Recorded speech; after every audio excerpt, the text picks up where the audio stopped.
Gottfried Trahand, stocky and taciturn and usually as stolid as stone, was not the only man with a furrowed brow. Even news of Gaibon and the aid he had brought caused only brief smiles, quickly swallowed in ill ease. "Do you think they've heard of Aramilla's confidence?" she asked in one of the brief intervals when she was not responding to bows and curtsies. "No, that wouldn't be enough to upset Aralinda or Laerend. Aramilla inside the walls with 30,000 men likely would fail to upset that pair." "It wouldn't," Birgitta agreed. She glanced around as if to see who beside the guards women might hear before going on. "Maybe they're worried over what's been worrying me. You didn't get lost when we got back. Or rather, you had help." Elaine paused to offer a few hurried words to a gray-haired couple in woolens that would have suited prosperous farmers. Brannin and Elvain Martin's manor house was much like a large farmhouse, sprawling and housing generations. A third of their army. Hey, Rested, how you doing, bro? Nephews and I hope you're doing good, brother. Only those too young or too old to ride had been left behind to see to planting. She hoped the smiling pair did not feel they were getting short shrift. Since you're here, let's do a dab. Almost as soon as she stopped. "What do you mean I had help?" she demanded. "How's your night going, Rested?" "The palace is changed." For a moment there was confusion in the bond. Birgitta grimaced. "It sounds mad, I know, but it's as if the whole thing had been built to a slightly different plan." Right, that's how I see it. Missed a step. Hey, sports talk. "I have a good memory." Birgitta hesitated, the bond filled with a jumble of emotions hastily pushed down. Most of her memories of past lives had vanished as surely as the winter's snow. Nothing remained before the founding of the White Tower, and the 4 lives she had lived between then and the end of the Trolloc Wars were beginning to fragment. Little seemed to frighten her, yet she feared losing the rest, especially her memories of Gaidal Cain. "I don't forget a path once I followed it," she went on, "and some of these hallways aren't the same as they were. Some of the corridors have been shifted. Others aren't there anymore, and there are some new. Nobody is talking about it that I could find out, but I think the old people are keeping quiet because they're afraid their wits are going, and the younger are afraid they'll lose their positions." "That's..." Elaine shut her mouth. Clearly it was not impossible. Birgitta did not suffer from sudden fancies. Neris's reluctance to leave her apartments suddenly made sense, and perhaps Lena's earlier puzzlement too. She almost wished being with child really had befuddled her. But how? "Not the Forsaken," she said firmly. "If they could do something like this, they'd have done it long since, and worse than..." "A good day to you too, Lord Aubrem." Lean and craggy and bald, save for a thin white fringe, Aubrem Pensionor should have been dandling his grandson on his knee, but his back was straight, his eyes clear. He was among the first to reach Kingdom, near to 100 men, and the first news that it was Aramilla Marn marching against the city, with Nayan and Alenia supporting him. He began reminiscing about Roland's in the succession, until Birgitta murmured that Lady Dylan would be waiting for her. "Oh, in that case, don't let me delay you, my lady," the old man said heartily. "Please give my regards to Lady Dylan. She's been so busy I've not exchanged 2 words with her since reaching Kingland. My very best regards, if you will." House Pensionor had been to Dylan's Taravin since time out of mind. "Not the Forsaken," Birgitta said once Aubrem was out of earshot. "But what caused it is only the first question. Will it happen again? If it does, will the changes always be benign? Or might you wake up and find yourself without doors or windows? What happens if you're sleeping in a room that disappears? If a corridor can go, so can a room. And what if it's more than the palace? We need to find out if all the streets still lead where they did. What if the next time part of the city wall isn't there anymore?" "You do think dark thoughts," Elaine said bleakly. Even with the power in her, the possibilities were enough to give her a sour taste. It was the 4 golden knots on the shoulder of her white-collared red coat. They came with these. Strangely, the worry carried by the bond was less, now that she had shared her concerns. Elaine hoped the woman did not think she had answers.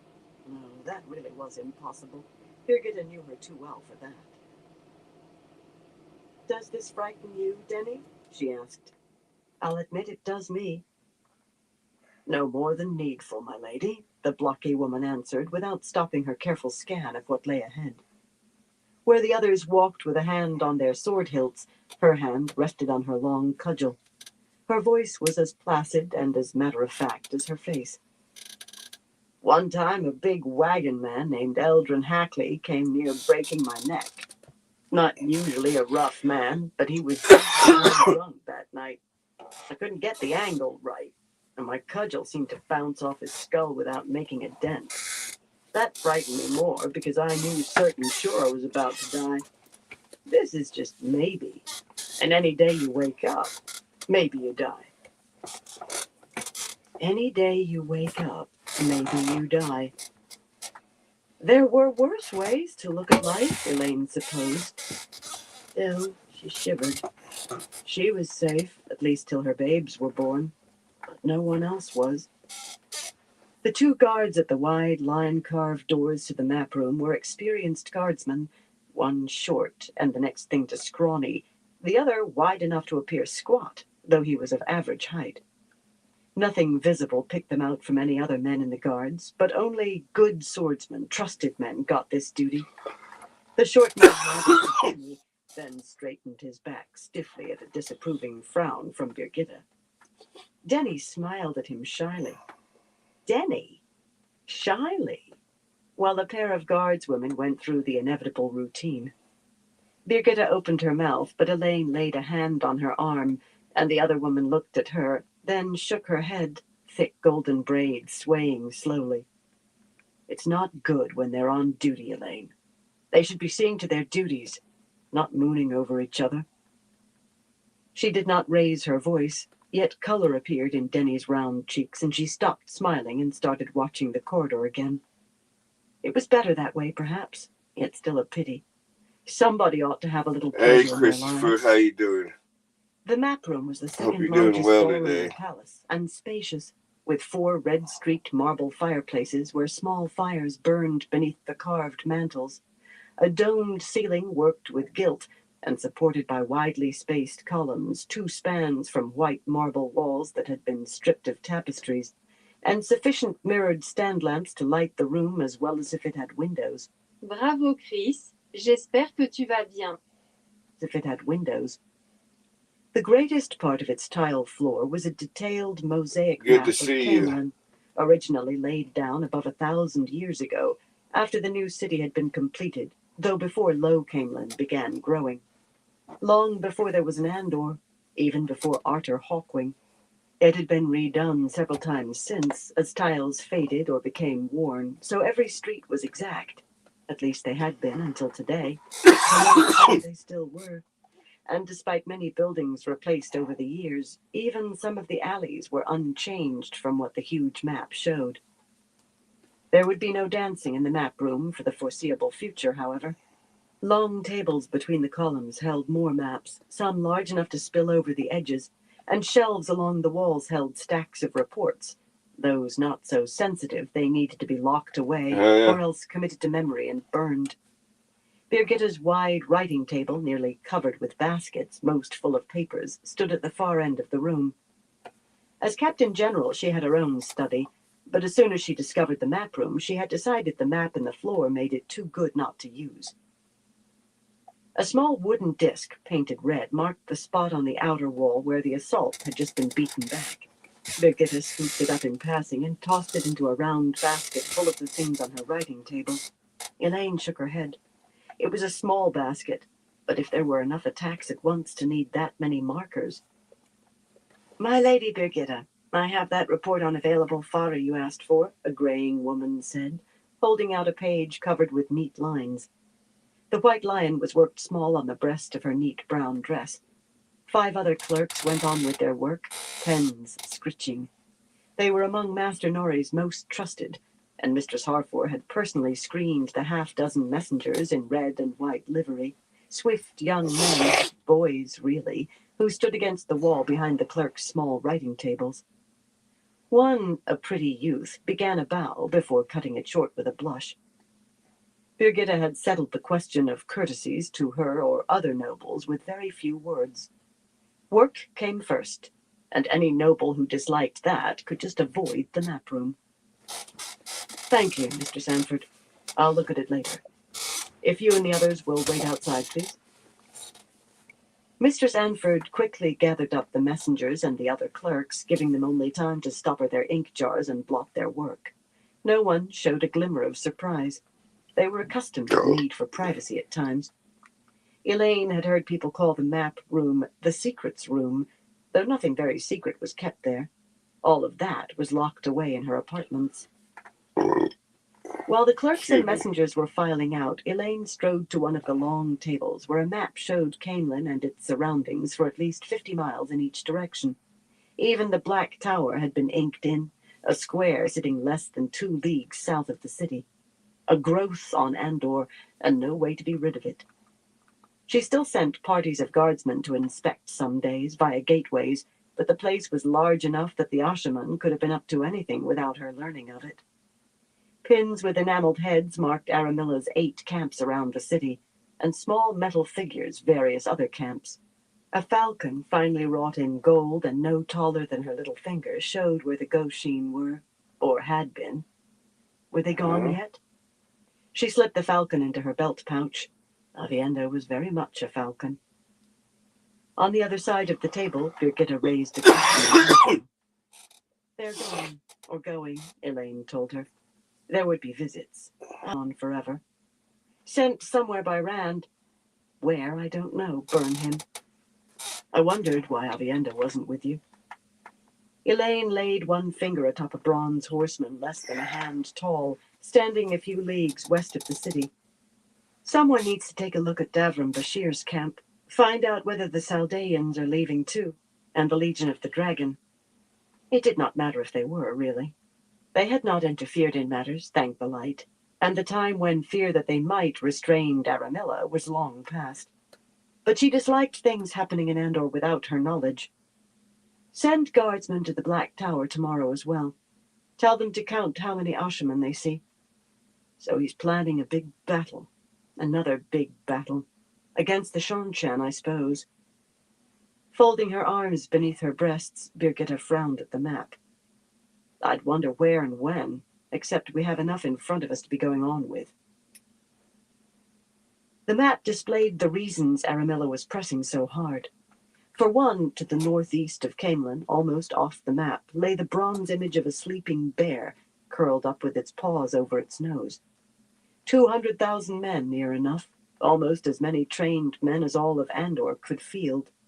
4 borderland rulers, accompanied by perhaps a dozen Aes Sedai they tried to keep hidden, searching for Rand, their reasons unstated. Borderlanders had no cause to turn against Rand that she could see, though the simple fact was he had not bound them to him as he had other lands. But Aes Sedai were another matter, especially with their allegiance uncertain, and 12 approached a dangerous number even for him. Well, the 4 rulers had in part deciphered her motives for asking them into Andor, yet she had managed to mislead them concerning Rand's whereabouts. Unfortunately, the Borderlanders had belied every tale of how swiftly they could move as they crept south, and now they sat in place, trying to find a way to avoid coming near a city under siege. That was understandable, even laudable. Outland armies in close proximity to Andoran armsmen on Andoran soil would make for a touchy situation. There were always at least a few hotheads. Bloodshed and maybe war could start all too easily under those circumstances. Even so, bypassing Camelin was going to be difficult. The narrow country roads had been turned to bogs by the rains, giving hard passage to an army that large. Elaine could have wished they had marched another 20 or 30 miles toward Camelin, though. She had hoped their presence would have had a different effect by now. It might still. More importantly, certainly to Aramilla, and possibly to herself, a few leagues below the Black Tower stood a tiny silver swordsman, with his blade upright in front of him, and a silver halberdier, plainly by the same silversmith's hand, one to the west of the Black Square, the other to the east. Luon, Elorian, and Abella, Aemlin, Arathella, and Pelavar had close to 60,000 men between them in those 2 camps, Their estates and those of the nobles tied to them must have been stripped near the bone. Those 2 camps were where Dylan had been these past 3 days, trying to learn their intentions. The spindly guardsman opened one of the doors and held it for an elderly serving woman carrying a ropework silver tray with 2 tall golden wine pitchers and a circle of goblets made of blue seafolk porcelain. Rena must have been uncertain how many would be present. The frail woman moved slowly, careful not to tilt the heavy tray and drop anything. Elaine channeled flows of air to take the tray, then let them dissipate, unused. Implying that the woman could not do her job would only be hurtful. She was effusive in her thanks, though. The old woman smiled broadly, clearly delighted, and offered her a deep curtsy, once unburdened of the tray. Dylan arrived almost right behind the maid, an image of vigor, and shooed her out before grimacing over the contents of one pitcher. Elaine sighed. Doubtless it held goat's milk, and filling a goblet from the other. Plainly, Dylan had confined her freshening to washing her face and brushing her hair, golden flecked with gray, because her dark gray riding dress with a large round silver pin worked with Taravin's owl and oak on the high neck had spots of half-dried mud on the skirts. "There's something seriously amiss," she said, swirling the wine in her goblet without drinking. A frown deepened the fine lines at the corners of her eyes. "I've been in this palace more times than I can remember, and today I got lost twice." "We know about that," Elaine told her, and quickly explained what little they had puzzled out, what she intended to do. Belatedly, she wove a ward against eavesdropping and was unsurprised to feel it slice through Saidar. At least whoever had been listening in would get a jolt from that. A small jolt, since so little of the power was involved that she had not sensed it. Maybe there was a way to make it a hard jolt next time, though. Maybe that would begin to discourage eavesdroppers. "So, it might happen again," Dylan said when Elaine was done. Her tone was calm, but she licked her lips and took a swallow of wine, as if her mouth was suddenly dry. Well then. If you don't know what caused it, and you don't know whether it will happen again, what are we to do?" Elaine stared. Again, someone seemed to think she had answers she did not. But then, that was what it meant to be queen. You were always expected to have an answer, to find one. That was what it meant to be Aes Sedai. We can't stop it, so we'll live with it, Dylan, and try to keep people from growing too afraid. I'll announce what happened as much as we know and have the other sisters do the same. That way people will know that Aes Sedai are aware, and that should provide some comfort. A little. They'll still be frightened, of course, but not as much as they'll be if we say nothing and it does happen again. That seemed a feeble effort to her, but surprisingly Dylan agreed without hesitation. I myself can suggest nothing else to be done. Most people think you, Aes Sedai, can handle anything. It should suffice in the circumstances. And when they realized that Aes Sedai could not handle anything, that she could not, well, that was a river that she would cross when she reached it. Is the news good or bad?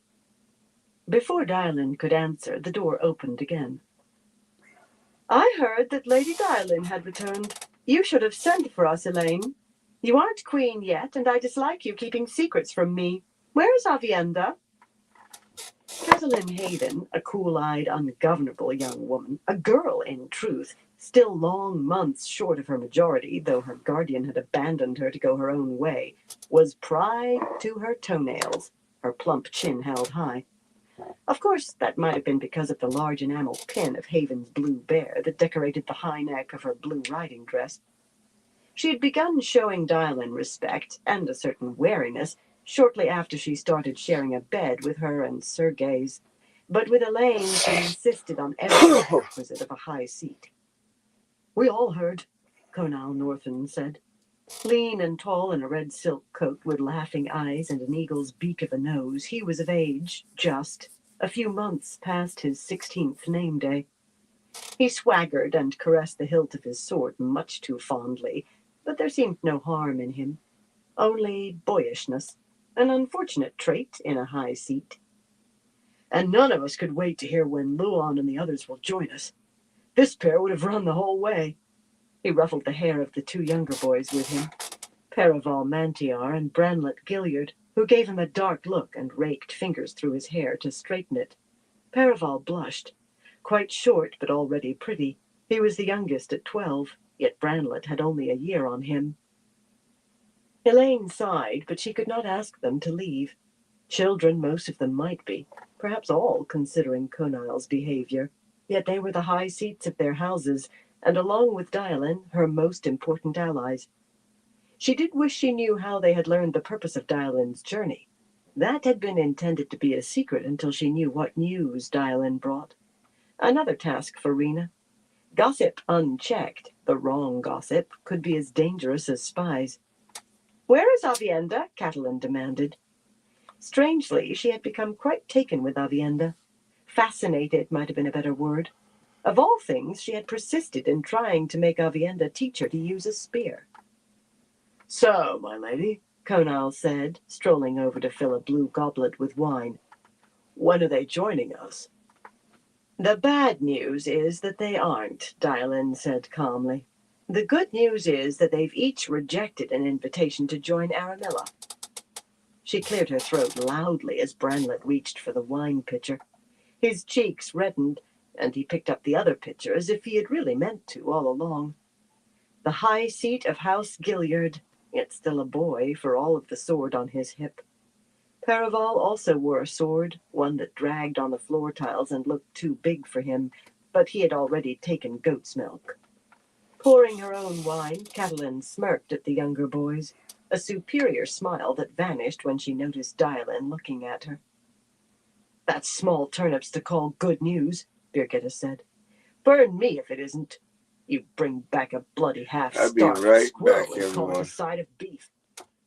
"Pungent as always," Dylan said dryly. The two women glared at one another, Birgitta's hands balling into fists, Dylan fingering the dagger at her belt. "No arguing," Elaine said, making her voice sharp. The anger in the bond helped. At times, she feared the pair might come to blows. "I won't put up with your bickering today."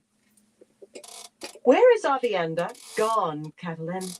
"What else did you learn, Dylan?" "Gone where?" "Gone away," Elaine said calmly. Sidar or no Sidar, she wanted to slap the girl's face. "Dylan?" The older woman took a sip of wine to cover breaking off her staring match with Birgitta. Coming to stand beside Elaine, she picked up the silver swordsman, turned him over, set him down again. "Aemlyn, Aracella, and Pelivar tried to convince me to announce a claim to the throne, but they were less adamant than when I spoke with them last. I believe I've almost convinced them I won't do it." "Almost?" Birgitta put 100 weight of derision in the word. Dylan ignored her pointedly. Elaine frowned at Birgitta, who shifted uncomfortably and stalked off long enough to get herself a goblet of wine. Very satisfying. Whatever she was doing right, she hoped it continued to work. "My lady," Perival said with a bow, extending one of two goblets he held to Elaine. She managed a smile and a curtsy before taking the offering. Goat's milk. Light, but she was beginning to revile the stuff. "Luan and Abella were non-committal," Dylan continued, frowning at the halberdier. "They may be swaying toward you." She hardly sounded as though she believed it, however. "I reminded Luan that he helped me arrest Neon and Elenia back in the beginning, but that may have done no more good than it did with Pelivar. So they may all be waiting for Aramilla to win," Birgitta said grimly. "If you survive, they'll declare for you against her. If you don't, one of them will make her own claim. Elorian is the next best right after you, doesn't she?" Dylan scowled, but she offered no denials.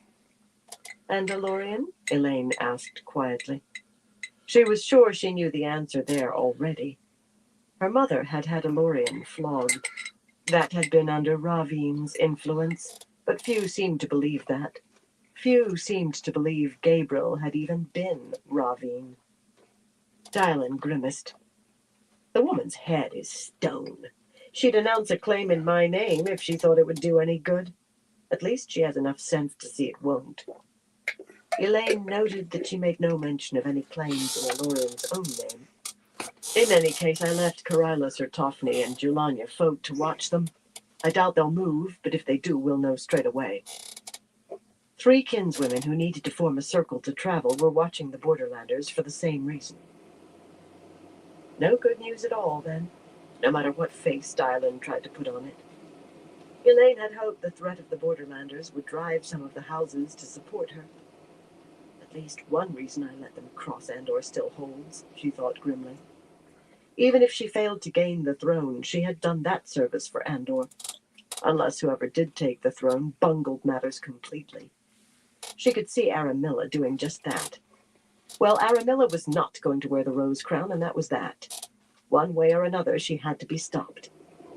So it's 6, 6, and 6, Catelyn said, frowning and thumbing the long signet ring on her left hand. She looked thoughtful, unusual for her. Her usual style was to speak her mind with no consideration whatsoever. Even if Candraed joins us, we are short of 10. Was she wondering whether she had tied Haven to a hopeless cause? Unfortunately, she had not tied her house so tightly the knots could not be undone. I was certain Luan would join us, Conile muttered. Annabella and Calabar. He took a deep swallow of wine. Once we beat Aramilla, they'll come. You mark me on it. But what are they thinking? Branlett demanded.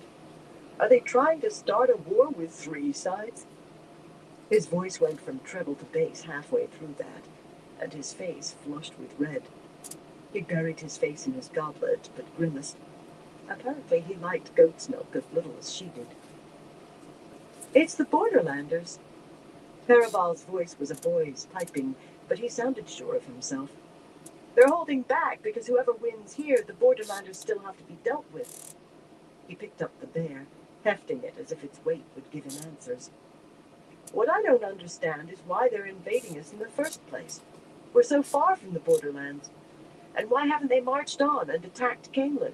They could sweep Aramilla aside, and I doubt we could keep them out as easily as we do her. So why are they here? Smiling, Conile clapped him on the shoulder. Now that will be a battle to see when we face the Borderlanders. Northen's eagles and Mantiar's anvil will do Andor proud that day, eh? Paraval nodded, but he did not look happy at the prospect. Conile certainly did. Elaine exchanged glances with Dylan and Birgitta, both of whom looked amazed. Elaine felt astonished herself. The other 2 women knew, of course, but little Paraval had come near touching a secret that had to be kept. Others might puzzle out eventually that the Borderlanders had been meant to push houses into joining her, but it must not be confirmed. Luan and the others sent to Aramilla asking for a truce until the Borderlanders returned back, Dylan said after a moment. She asked time to consider. As near as I can calculate, it was then that she began increasing her efforts at the walls. She tells them she's still considering. Aside from anything else, Catelyn said heatedly, that shows why Aramilla doesn't deserve the throne. She puts her own ambition above Andor's safety. Luan and the others must be fools not to see it. Not fools, Dylan replied. Just men and women who think they see the future better than they do. What if she and Dylan were the ones who were not seeing the future clearly? Elaine wondered. To save Andor, she would have thrown her support to Dylan. Not gladly, but to save Andor's blood, she would have. Dylan would have the support of 10 houses, more than 10. Even Danine Candraed might finally decide to stir herself in support of Dylan. Except that Dylan did not want to be queen. She believed that Elaine was the one to wear the rose crown. So did Elaine. But what if they were wrong? Not the first time that question had come to her. But now, staring at the map with all of its ill tidings, she could not shake free of it. That evening, after a dinner memorable only for the surprise of tiny strawberries, she sat in the large sitting room of her apartments reading, trying to read. The leather-bound book was a history of Andor, as was most of her reading of late. It was necessary to read as many as possible to gain any real version of truth, cross-checking one against another. For one thing, a book first published during any monarch's reign never mentioned any of her missteps, or those of her immediate predecessors if they were of her own house. You had to read books written while Tarkand held the throne to learn of Mantiar's mistakes, and books written under Mantiar to learn of Norwelland's errors. Others' mistakes could teach her how not to make the same herself. Her mother had made that almost her first lesson. She could not concentrate, however. She often found herself staring at a page without seeing a word, thinking of her sister, or starting to say something to Avienda before remembering that she was not there. She felt very lonely, which was ridiculous. Stephanie stood in a corner against the possibility she wanted anything. 8 guardswomen were standing outside the door to the apartments, and one of them, Urith Azeri, was an excellent conversationalist, an educated woman, though silent on her past. But none of them was Avienda. When Van Dien glided into the room, followed by Christian and Zarya, it seemed a relief. The 2 white-clad women stopped by the doorway, expressions meek. Untouched by the oath rod, pale Christian, hands folded at her waist, appeared just into her middle years. Zarya, with her tilted eyes and hooked nose, well short of them. She held something wrapped in white toweling. "Forgive me if I'm interrupting," Van Dien began, then frowned. The white-haired Green's face somehow gave an impression of age, despite her Aes Sedai features. Those could have been 20 or 40 or anything in between. That didn't change at every blink. Perhaps it was her dark eyes, luminous and deep and pained, which had seen so much. There was an air of tiredness about her, too. Her back was straight, but she still looked weary. "It is none of my business, of course," she said delicately. "But is there a reason you are holding so much of the power? I thought you must be weaving something very complex when I felt you in the corridor." With a start, Elaine realized that she held nearly as much of Saidar as she could contain safely. How had that happened? She did not recall. Sorry about that, everyone. I had to Hastily, she released turn the source. camera off. I Regret threw a filling quick her little as the power grub. drained away, and the world became ordinary again. On the Ate instant, her mood half of a bounced sandwich and sideways. some hot pickles. "You aren't interrupting anything," she said Which, peevishly. there were setting already the books hot down on the pickles table in and, front of her. She had not finished 3 pages. I of it added anyway. "May I make a private?" some hot sauce or some Elaine gave a sriracha curt nod. hot sauce to It it. was none of the made it hotter. business how much of the power she held. She knew the protocols as well as Elaine, or Those better, definitely ones that and told Stephanie to will wait make in you the sweat anteroom while Van and make your Dien nose wrote a run. ward against eavesdropping. Ward or no ward, Van Dien waited until the door closed behind the That man and, before speaking. I threw some Brianna Cornelius special smiled salt at Elaine. in there that "Oh, Light!" I got from my No. aunt that Temper her vanished boyfriend into makes. sobs, and It's she hastily snatched a lace-edged handkerchief it's from her the sleeve to block Himalayan the tears suddenly streaming down that her pink cheeks. rock Her pink curt, salt, shifting moods at work. but it's infused Brianna with surely deserved tears. Carolina She had Reapers. so wanted to become a Green. So it's like How? a From her, spicy she wished she salt. could stop blubbering. I added some of that to There it. were no tears from Van Dien. Perhaps Some there were no more tears sriracha either. sauce to it. She was A smothered good with amount of pride. sriracha sauce to it. Whoever did it used much more than was needed. The residues of Saidar were thick on her and in the room where she was found. The murderer wanted to be sure no one would miss seeing how she died. That makes no sense, Van Dien. Perhaps it does. Zarya. The Saldaean woman laid her small bundle on the table and unwrapped it to reveal an articulated wooden doll. It was very old, the simple dress threadbare, the painted face flaky and missing an eye, half of its long dark hair gone. "This belonged to Miraine Laranen," Zarya said. "Garrus Nirmala found it behind a cupboard." "I don't see what Miraine leaving a doll behind has to do with Brianna's death," Elaine said, wiping her eyes. Miraine was one of the kinswomen who had run away. "Only this," Van Dien answered.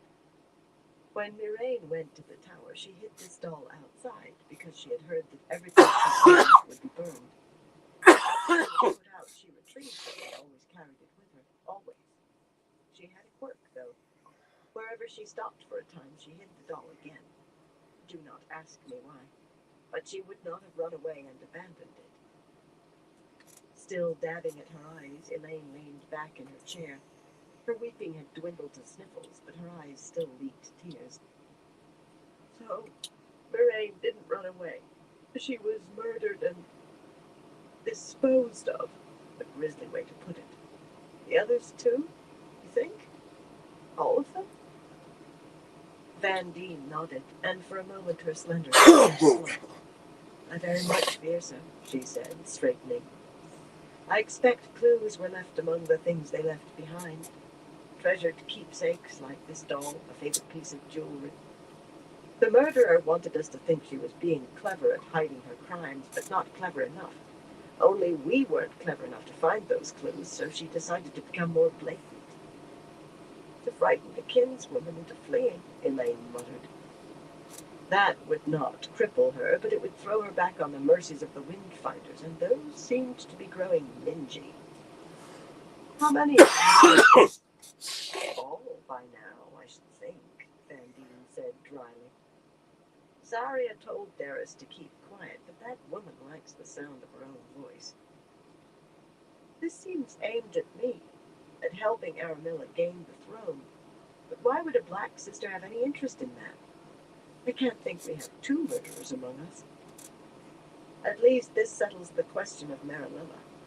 Speak with Sumiko and Elise, Van Deen.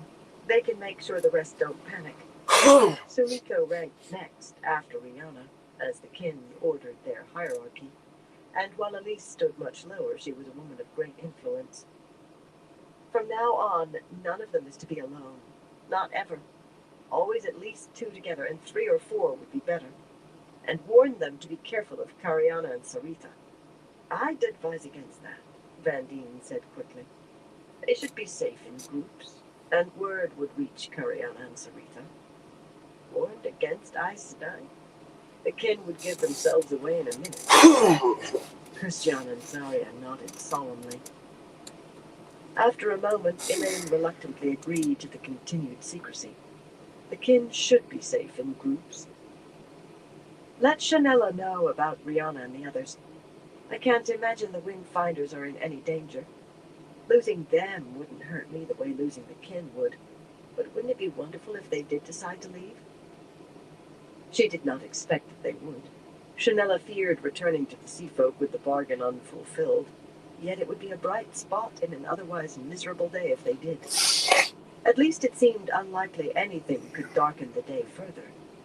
The thought sent a chill through her. The light said nothing would darken it more. Aramilla pushed her plate of stew away with a grimace. She'd been offered her choice of beds for the night. Arlene, her maid, was making the choice now. The woman knew what she liked. And the least she had expected was a decent meal. But the mutton was fatty, and definitely beginning to go rancid besides. There had been too much of that lately. This time the cook was going to be flogged. She was unsure which of the nobles in this camp employed him, just that he was supposed to be the best at hand. The best! That did not matter. He would be flogged to make an example, and then sent away, of course. You could never trust a cook after he'd been punished. The mood in the tent was far from lively. Several of the nobles in the camp had hoped for invitations to dine with her, but none stood high enough. She was beginning to regret not asking 1 or 2, even some of Nayan or Elenia's people. They might have been entertaining. Her closest allies at table together, and you might have thought they sat over funeral meats. Oh, scrawny old Nason, his thinning white hair uncombed, was eating away heartily, apparently not noticing that the meat was nearly rotten, and giving her fatherly pats on the hand. She met his smiles like a dutiful daughter. The fool was wearing one of his flower-embroidered coats tonight. The thing could have passed for a woman's dressing robe. Happily, his leers were all directed down the table at Elenia. The honey-haired woman flinched, her fox-like face paling whenever she glanced at him. She controlled House Sarand as if she were the high seat instead of her husband, yet she feared that Aramilla would still let Nason have his way with her. That threat was unneeded now, but it was well to have it to hand just in case. Yes, Nason was happy enough in his futile pursuit of Elenia, but the others were sunk in gloom. Their plates were abandoned, barely touched, and they kept her two serving men trotting to refill wine cups. She never liked trusting others' servants. At least the tide had not turned.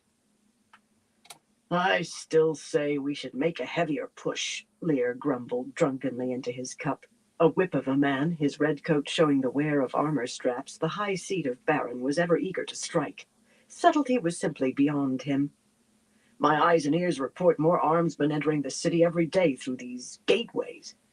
He shook his head and muttered something under his breath. The man actually believed those rumors of dozens of Aes Sedai in the royal palace. All these pinprick attacks do is lose men. I agree, Karen said, fiddling with a large golden pin enameled with the running red fox of Anshar that was fastened to her bosom. She was not much less intoxicated than Lear. Her square face had a slackness about it. We need to press home instead of throwing men away. Once we're over the walls, our advantage in numbers will pay off. Aramilla's mouth tightened. They might at least show her the respect due a woman who was soon to be Queen of Andor, rather than disagreeing with her all the time. Unfortunately, Baron and Anshar were not bound to her so tightly as Sarand and Aron. Unlike Jared and Nayan, Lear and Karen had announced their support of her without publishing it in writing. Neither had Nason, but she had no fear of losing him. Him she had wound around her wrist for a bracelet. Forcing a smile, she made her voice jovial. We lose mercenaries. What else are mercenaries good for if not dying in place of our armsmen? She held up her wine cup, and a lean man in her silver-trimmed blue hastened to fill it. In fact, he was so hasty that he spilled a drop on her hand. Her scowl made him snatch a handkerchief from his pocket to blot up the drop before she could pull her hand away. His handkerchief! The light only knew where that filthy thing had been, and he had touched her with it. His mouth writhed with fear as he retreated, bowing and mumbling apologies. Let him serve out the meal. He could be dismissed after. We will need all of our armsmen when I ride against the Borderlanders. Don't you agree, Nayan? Nayan twitched as though stuck with a pin. Slim and pale in yellow silk worked with silver patterns of Aron's triple keys on the breast, she had begun looking haggard in recent weeks, her blue eyes drawn and tired. All of her supercilious airs were quite gone. Of course, Aramilla, she said meekly, and drained her cup. Good. She and Elenia were definitely tamed, but Aramilla liked to check now and then to make sure neither was growing a new backbone. If Luan and the others will not support you, what good will taking Caemlyn do? Sylvaise, Nason's granddaughter and heir, spoke so seldom that the question came as a shock. Sturdy and not quite pretty, she usually had a vapid gaze, but her blue eyes appeared quite sharp at the moment. Everyone stared at her. That seemed not to faze her a bit. She toyed with a wine cup, but Aramilla thought it no more than her second. If we must fight the Borderlanders, why not accept Luan's truce, so Andor can field its full strength unhindered by divisions? Aramilla smiled. She wanted to slap this silly woman. Nason would be angered by that, however. He wanted her kept as Aramilla's guest to prevent his removal as High Seat. Part of him seemed aware that his wits were gone. All of him intended holding on as High Seat until he died, but he did love her. Elorian and some of the others will come to me yet, child, she said smoothly. Smoothness required some effort. Who did the chit think she was? Aemlyn, Arethella, Pelavar, they have grievances against Trakand. Surely they would come once Elaine and Dylan were out of the way. Those two would not survive Caemlyn's fall. Once I have the city, they will be mine in any event. 3 of Elaine's supporters are children, and Conile Northen is little more than a child. I trust I can convince them to publish their support of me easily enough. And if she could not, Master Lunalt surely could. A pity if children had to be handed over to him and his cords. I will be queen by sunset of the day Caemlyn falls to me. Isn't that right, Father? Nason laughed, spraying gobbets of half-chewed stew across the table. Yes, yes, he said, patting Aramilla's hand. You listen to your aunt, Sylvaes. Do as she tells you. She'll be Queen of Andor soon. His smile faded, and an odd note entered his voice. It might almost have been pleading. Remember, you will be High Seat of Cairn after I'm gone. After I'm gone, you will be High Seat. As you say, Grandfather, Sylvaes murmured, inclining her head briefly. When she straightened, her gaze was as insipid as ever. The sharpness must have been a trick of the light. Of course. Nason grunted and went happily back to wolfing down the stew. Best I've had in days. I think I'll have another plate. More wine here, man. Can't you see my cup's dry? The silence around the table stretched in discomfort. Nason's more open displays of senility had a way of causing that. I still say, Lear began finally, only to cut off as a stocky armsman with Marn's 4 silver moons on his chest entered the tent. Bowing respectfully, the fellow made his way around the table and bent to whisper in Aramilla's ear. Master Hernville asks a word in private, my lady. Everyone but Nason and his granddaughter pretended to concentrate on their wine, certainly not attempting to eavesdrop. He went on eating. She watched Aramilla, bland-faced. That sharpness must have been a trick of the light. I'll be but a few moments, Aramilla said, rising. She waved a hand, indicating the food and wine. Enjoy yourselves until I return. Enjoy. Lear called for more wine. Outside, she did not bother raising her skirts to keep them clear of the mud. Arlene would already have to clean them, so what did a little more mud matter? Light showed in some tents, but by and large the camp was dark beneath a half-moon. Jacob Hernville, her secretary, waited a little away from the tent in a plain coat, holding a lantern that made a yellow pool around him. He was a little man and lean, as if all the fat had been boiled from him. Discretion was bred in his bones, and she ensured his loyalty by paying him enough that only the largest bribes could be of interest, far more than anyone would offer a scrivener. Forgive me for interrupting your meal, my lady, he said with a bow, but I was sure you would want to hear right away. It was always a surprise hearing such a deep voice from such a tiny man. They have agreed, but they want the whole amount of gold first. Her lips compressed of their own accord. The whole amount. She had hoped to get off with paying only the first half. After all, who would dare dun her once she was queen? Draw up a letter to Mistress Andscale. I'll sign and seal it first thing in the morning. Transferring that much gold would require days. And how long to have the armsman ready? She had never really paid attention to that sort of thing. Lear could tell her, but she hated showing weakness. Tell them a week from tomorrow, to the day. That should be enough. In a week, Caemlyn would be hers. The throne would be hers. Aramilla, by the grace of the light, Queen of Andor, defender of the realm, protector of the people, High Seat of House Marn. Smiling, she went back inside to tell the others the wonderful news. Chapter 18. News for the Dragon. Enough, Loyal, Rand said firmly, thumbing tobacco into his short-stemmed pipe from a goatskin pouch. It was Tyrant leaf, with a slightly oily taste from the curing, but that was all that was to be had. Thunder rolled overhead, slow and ponderous. You'll talk me hoarse with all these questions. They were seated at a long table in one of the larger rooms in Lord Algaren's manor house, the remains of the midday meal pushed down to one end. The servants were old for the most part, and slower moving than ever since Algaren left for the Black Tower. The rain pouring down outside seemed to be slackening, though strong gusts of wind still pelted the windows with raindrops hard enough to rattle the glass in the 6 yellow-painted casements. Many of those panes held bubbles. Some distorted what lay outside almost beyond recognition. The table and chairs were simply carved, no more elaborate than might be found in many farmhouses, and the yellow cornices beneath the high-beamed ceiling little more so. The two fireplaces at either end of the room were broad and tall, but of plain stone, the andirons and fire tools sturdy wrought iron and simple. Lord or no, Elgarin was far from wealthy. Tucking the tobacco pouch into his pocket, Rand strolled to one of the fireplaces and used small brass tongs from the mantel to lift a burning sliver of oak for lighting his pipe. He hoped no one thought that strange. He avoided channeling any more than absolutely necessary, especially if anyone else was present.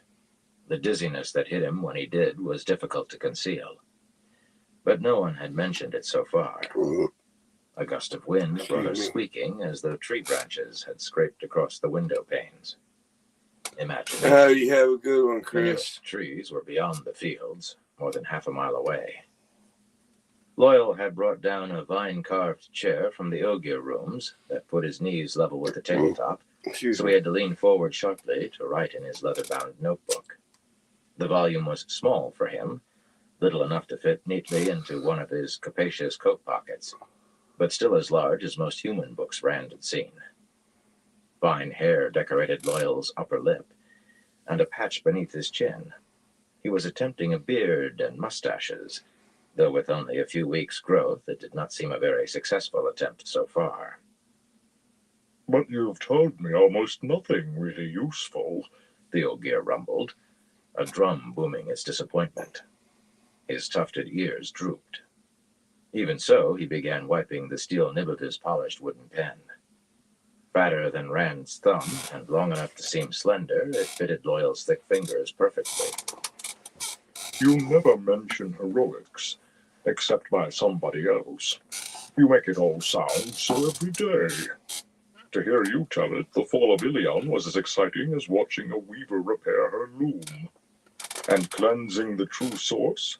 You and Nynaeve linked? Then you sat and channeled while everybody else was off fighting Forsaken. Even Nynaeve told me more than that, and she claims to remember almost nothing. Nynaeve, wearing all of her jeweled tirangrial and her strange bracelet and rings angrial, shifted in her chair in front of the other fireplace, then went back to watching Olivia. Every so often she glanced toward the windows and tugged at her thick braid, but for the most part she focused on the yellow-haired Shonchan woman.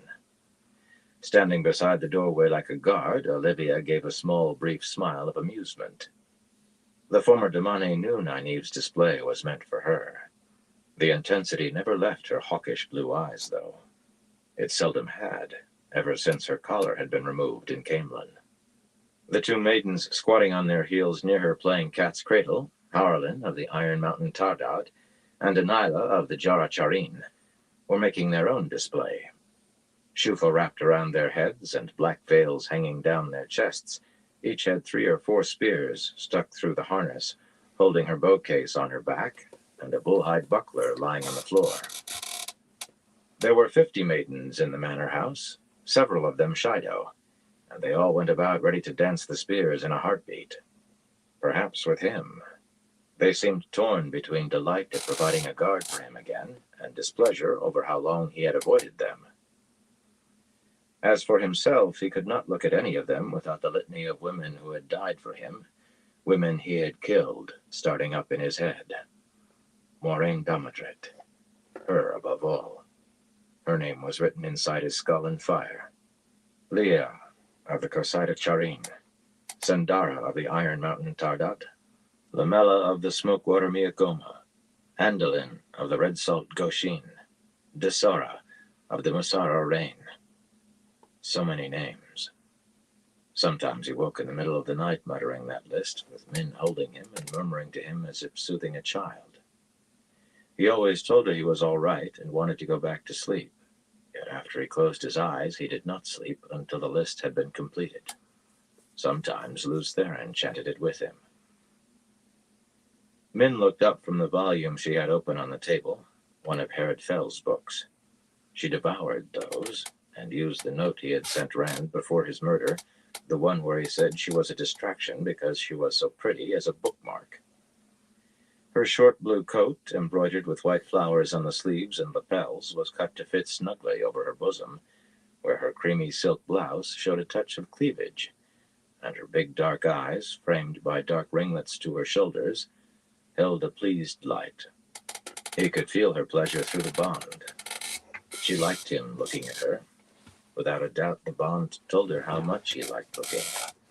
Oddly enough, it said she liked looking at him, too. Pretty? He hummed, thumbing his earlobe.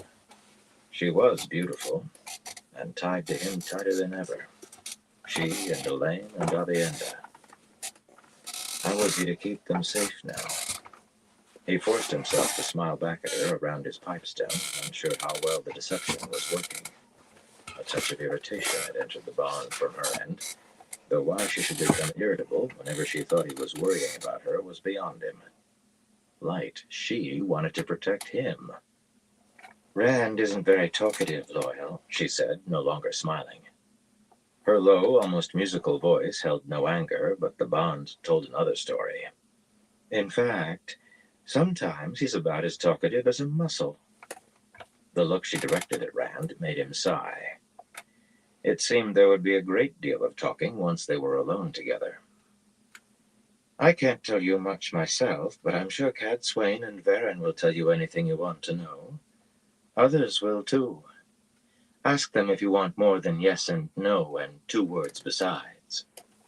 Stout little Varen, knitting in a chair beside Nynaeve, appeared startled to hear her name mentioned. She blinked vaguely, as though wondering why it had been. Cad Swain, at the far end of the table with her sewing basket open beside her, only took her attention away from her embroidery hoop long enough to glance at Loyal.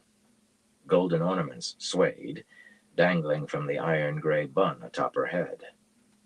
It was only that, a glance, not a frown, yet Loyal's ears twitched. Aes Sedai always impressed him, and Cad Swain more than any other. Oh, I will, Min, I will, He said. But Rand is central to my book. With no sand jar at hand, he began blowing gently on the page of his notebook to dry the ink. But Loyal being loyal, he still talked between puffs. You never give enough detail, Rand. You make me drag everything out of you. Why, you never even mentioned being imprisoned in Far Madding until Min did. Never mentioned it. What did the Council of Nine say when they offered you the Laurel Crown? And when you renamed it? I can't think they liked that. What was the coronation like? Was there feasting, a festival, parades? How many Forsaken came against you at Shadar Logoth? Which ones? What did it look like at the end? What did it feel like?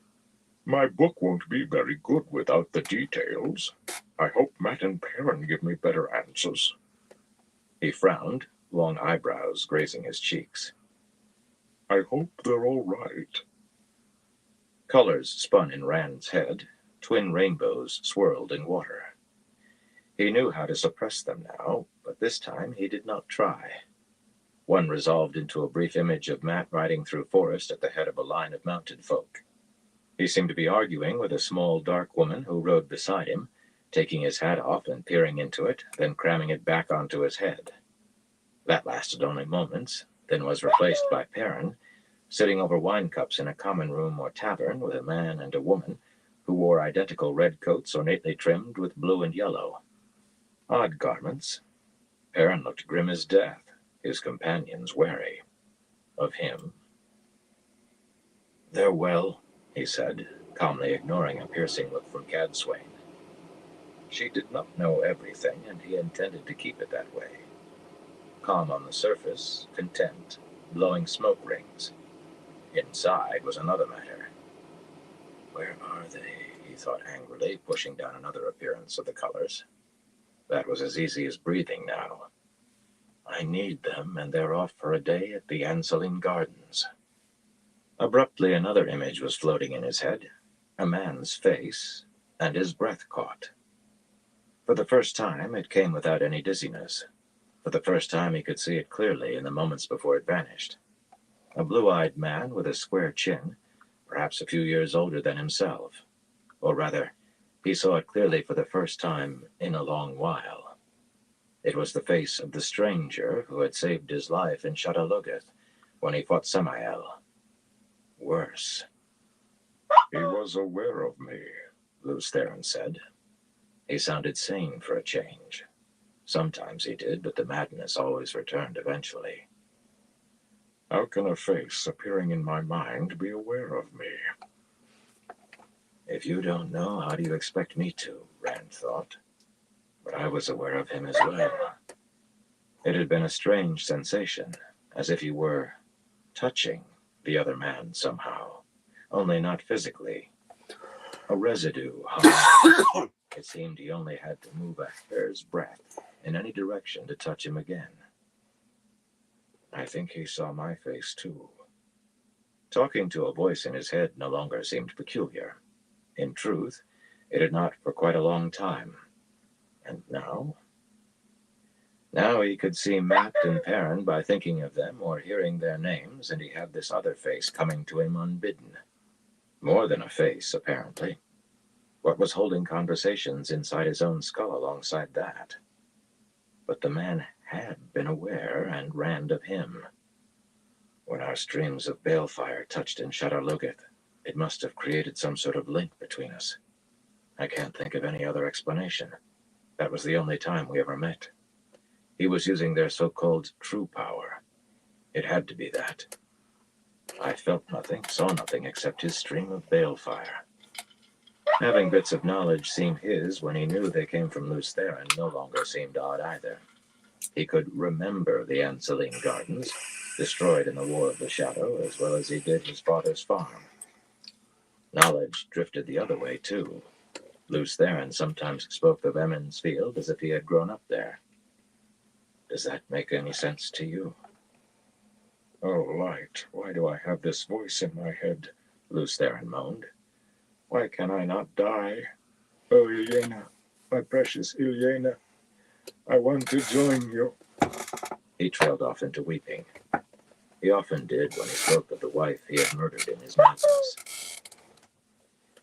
It did not matter. Rand suppressed the sound of the man crying, pushed it down to a faint noise on the edge of hearing. He was certain that he was right. But who was the fellow? A dark friend for sure, but not one of the Forsaken. Lews Therin knew their faces as well as he knew his own, and now Rand did too. A sudden thought made him grimace. How aware of him was the other man? Ta'Veren could be found by their effect on the pattern, though only the Forsaken knew how. Lews Therin certainly had never mentioned knowing. Their conversations were always brief, and the man seldom gave information willingly. And nothing had drifted across from him on the subject. At least Lanfear and Ishamael had known how, but no one had found him that way since they had died. Could this link be used in the same fashion? They could all be in danger, more danger than usual, as if the usual were not enough. Are you well, Rand? Loyal asked worriedly, screwing the leaf-engraved silver cap onto his ink jar. The glass of that was so thick it could have survived anything short of being hurled against stone, but Loyal handled it as though it were fragile. In his huge hands, it looked fragile. I thought the cheese tasted off, but you ate a good bit of it. I'm fine, Rand said, but of course Nynaeve paid him no heed. She was out of her chair and gliding down the room in a flash, blue skirts swirling. Goosebumps popped out on his skin as she embraced Saidar and stretched to lay her hands on his head. An instant later, a chill rippled through him. The woman never asked. Sometimes she behaved as if she were still the wisdom in Emond's Field, and he would be heading back to the farm come morning. You're not ill, she said in tones of relief. Spoiled food was causing all sorts of sickness among the servants, some of it serious. People would have died except for the presence of Asha'man and Aes Sedai to give healing. Reluctant to cost their lords scarce money by throwing food out, despite all the admonitions Cadsuane, Nynaeve, and the other Aes Sedai gave them, they fed themselves things that should have been tossed on the midden heap. A different tingling centered briefly around the double wound in his left side. That wound is no better, she said with a frown. She had tried healing it, succeeding no better than Flynn had. That did not sit well with her. Nynaeve took failure as a personal insult. How can you even stand up? You must be in agony. He ignores it, Min said flatly. Oh, yes, there would be words. It hurts no worse standing than sitting, he told Nynaeve, gently taking her hands from his head. Simple truth. So was what Min had said. He could not afford to let pain make him a prisoner. One of the twin doors creaked open to admit a white-haired man in a worn yellow coat trimmed with red and blue that hung loosely on his bony frame. His bow was halting, a fault of his joints rather than disrespect. "My Lord Dragon," he said in a voice nearly as creaky as the hinges, "Lord Loghain has returned." Loghain did not wait on invitations, entering practically on the serving man's heels. A tall man with dark hair curling to his shoulders and dark for Gildanon, women likely thought him handsome, yet there was a streak of darkness inside him as well. He wore his black coat with the sword and the dragon on the high collar and a long hilted sword on his hip. But he had made an addition, a round enameled pin on his shoulder showing 3 golden crowns in a field of blue. Had the man adopted a sigil? The old man's hairy eyebrows shot up in surprise, and he looked to Rand as if inquiring whether he wanted Loghain removed. "The news from Andor is fair enough, I suppose," Loghain said, tucking black gauntlets behind his sword belt. He offered Rand a minimal bow, the slightest bending of his back. "Elaine still holds Caemlyn, and Aramilla still holds her siege. But Elaine has the advantage, since Aramilla can't even stop food getting in, much less reinforcements. No need to scowl. I kept out of the city. Blackcoats aren't exactly welcome there in any case. The Borderlanders are still in the same place. You were wise to stay clear of them, it seems. Rumor says there are 13 Aes Sedai with them. Rumor says they're looking for you. Has Bashir gotten back yet?" Nynaeve gave him a scowl and moved away from Rand, gripping her braid tightly. Aes Sedai bonding Asharon was all very well in her book, but not the reverse. 13, and looking for him? He had stayed clear of the Borderlanders because Elaine did not welcome his help. Interference, she called it, and he had begun to see that she had the right of it. The Lion Throne was hers to gain, not his to give. But perhaps it was as well that he had. The Borderland rulers all had ties to the White Tower, and no doubt Elaida was still eager to get her hands on him. Her and that mad proclamation about no one approaching him except through her. If she believed that would force him to come to her, she was a fool. "Thank you. That will be all, Ethan." "Lord Loghain?" he asked, as the serving man bowed himself out with a last disgruntled glance at Loghain. Rand thought the man would have tried had he told him to haul Loghain out. "The title is his by birth," Cadsuane said without looking up from her embroidery. She would know. She had helped capture him back when he was calling himself the Dragon Reborn. He and Taim both. Her hair ornaments bobbed as she nodded to herself. "Pah! A minor lordling with a scrap of land in the mountains, most of it all but straight up and down. But King Johannan and the Crown High Council stripped him of his lands and title after he became a false dragon." Small spots of color appeared in Loghain's cheeks, yet his voice was cool and composed. "They could take my estate, but they could not take away who I am." Still seemingly intent on her embroidery needle, Cadsuane laughed softly. Baron's knitting needles had stopped. She was studying Loghain, a plump sparrow, studying an insect. Olivia had shifted her intense gaze to the man, too. And Harlan and Delilah seemed to be just going through the motions of their game. Min appeared to be reading still, but each hand rested near the opposite cuff of her coat sleeves. She kept some of her knives hidden there. None of them trusted him. Rand frowned. The man could call himself whatever he wanted, so long as he did what he was supposed to. But Cadsuane prodded him and anyone else in the black coat nearly as much as she did Rand himself. He was unsure how far to trust Loghain either, yet he had to work with the tools he had to hand. "Is it done?" With Loghain here, Loyal was uncapping his ink jar again. "More than half the Black Tower is in Arad Daman and Ilion. I sent all the men with bonded Aes Sedai except those here, as you ordered. Loghain walked to the table while he talked, found a blue-glazed pitcher that still held wine among the plates and scraps, and filled the green-glazed cup. There was very little silver in the house. You should have let me bring more men here. The numbers tilt too much to Aes Sedai for my liking. Rand grunted. Since part of that is your doing, you can live with it. Others will have to as well. Go on. Dubrain and Ruark will send a soldier with a message as soon as they find anyone in charge of more than a village. The Council of Merchants claim King Al-Salam still reigns, but they wouldn't or couldn't produce him or say where he is. They seem to be at one another's throats themselves. And Bandar Eben is more than half deserted and given over to the mob. Loghain grimaced into his wine cup. Gangs of strong-arms provide what little order there is, and they extort food and coin from the people they claim to protect and take whatever else they want, including women. The bond suddenly held white-hot rage, and Nynaeve growled in her throat. Ruark has set about putting an end to that, but it was already turning into a battle when I left, Loghain finished. Strong arms won't hold out long against Aiel. If Dubrain can't find anyone in charge, then he will have to be for the time being. If Al-Salam was dead, as seemed likely, he would have to appoint a steward for the Lord Dragon in Aradaman. But who? It would have to be someone the Damani would accept. The other man took a long swallow of wine. Taim wasn't pleased at me taking so many men out of the tower and not telling him where they were going. I thought he was going to rip up your order. He tried every trick to learn where you are. Oh, he burns to know that.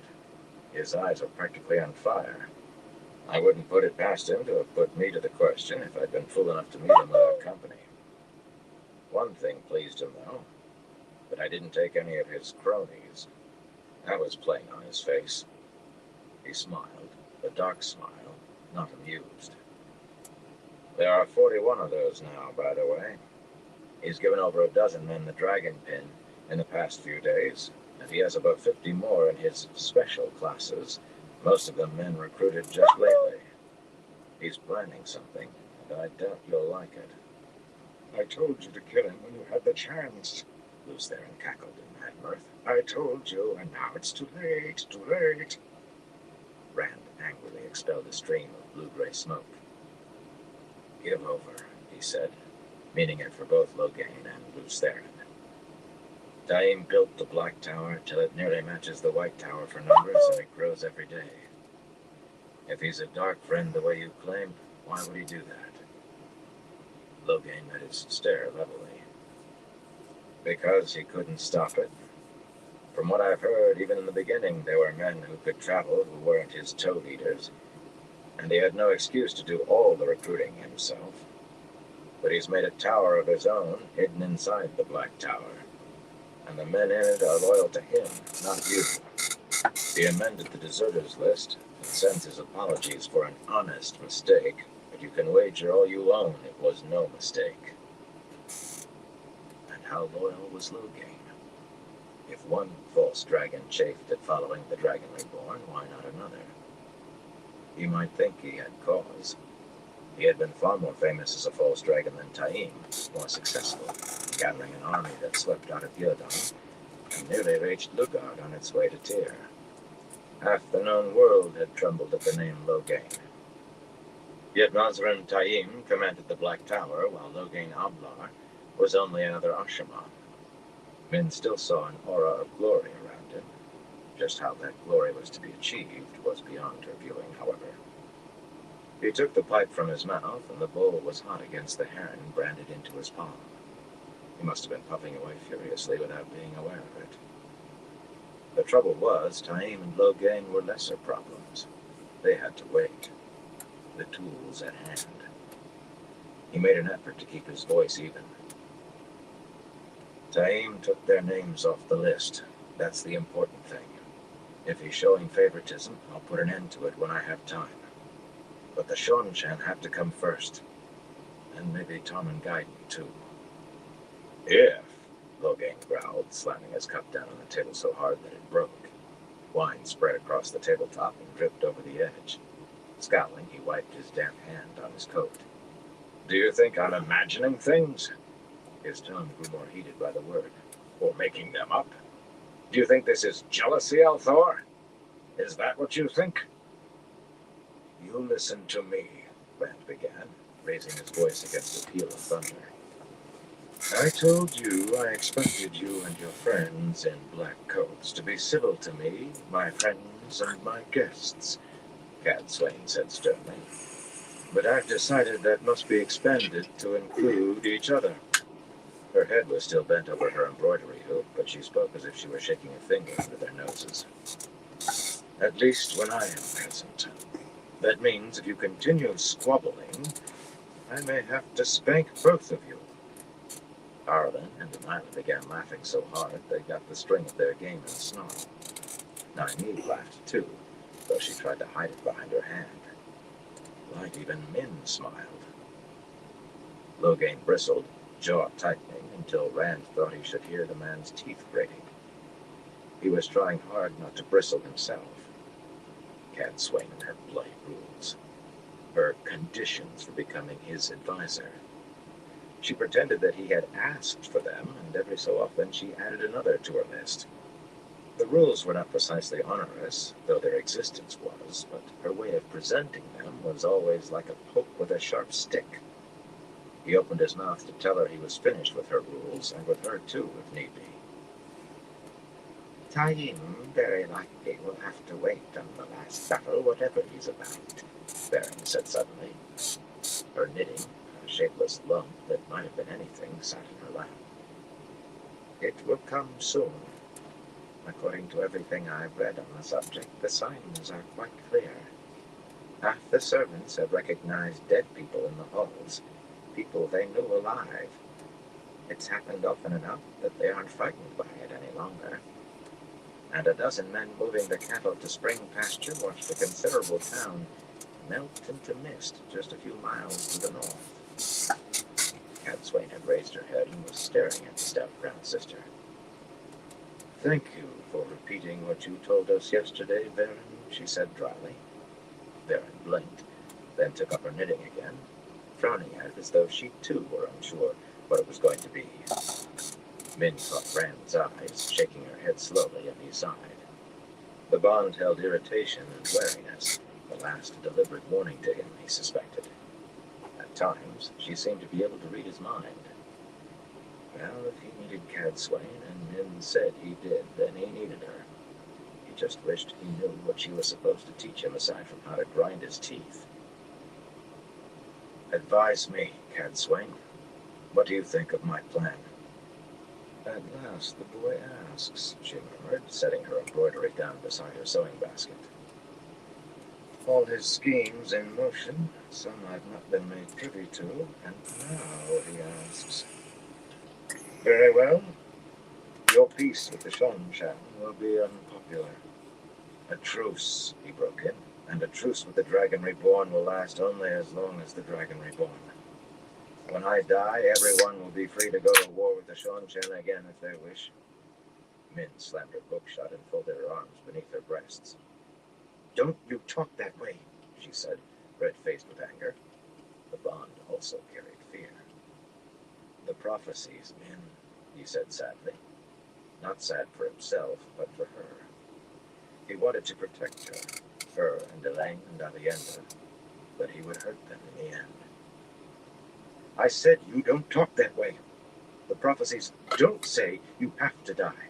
I'm not going to let you die, Rand al'Thor. Elaine and Avienda and I won't let you.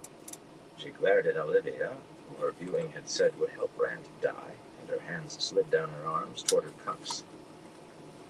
Behave, Min, he said. Her hands shot away from her cuffs, but she set her jaw, and the bond suddenly was flooded with stubbornness.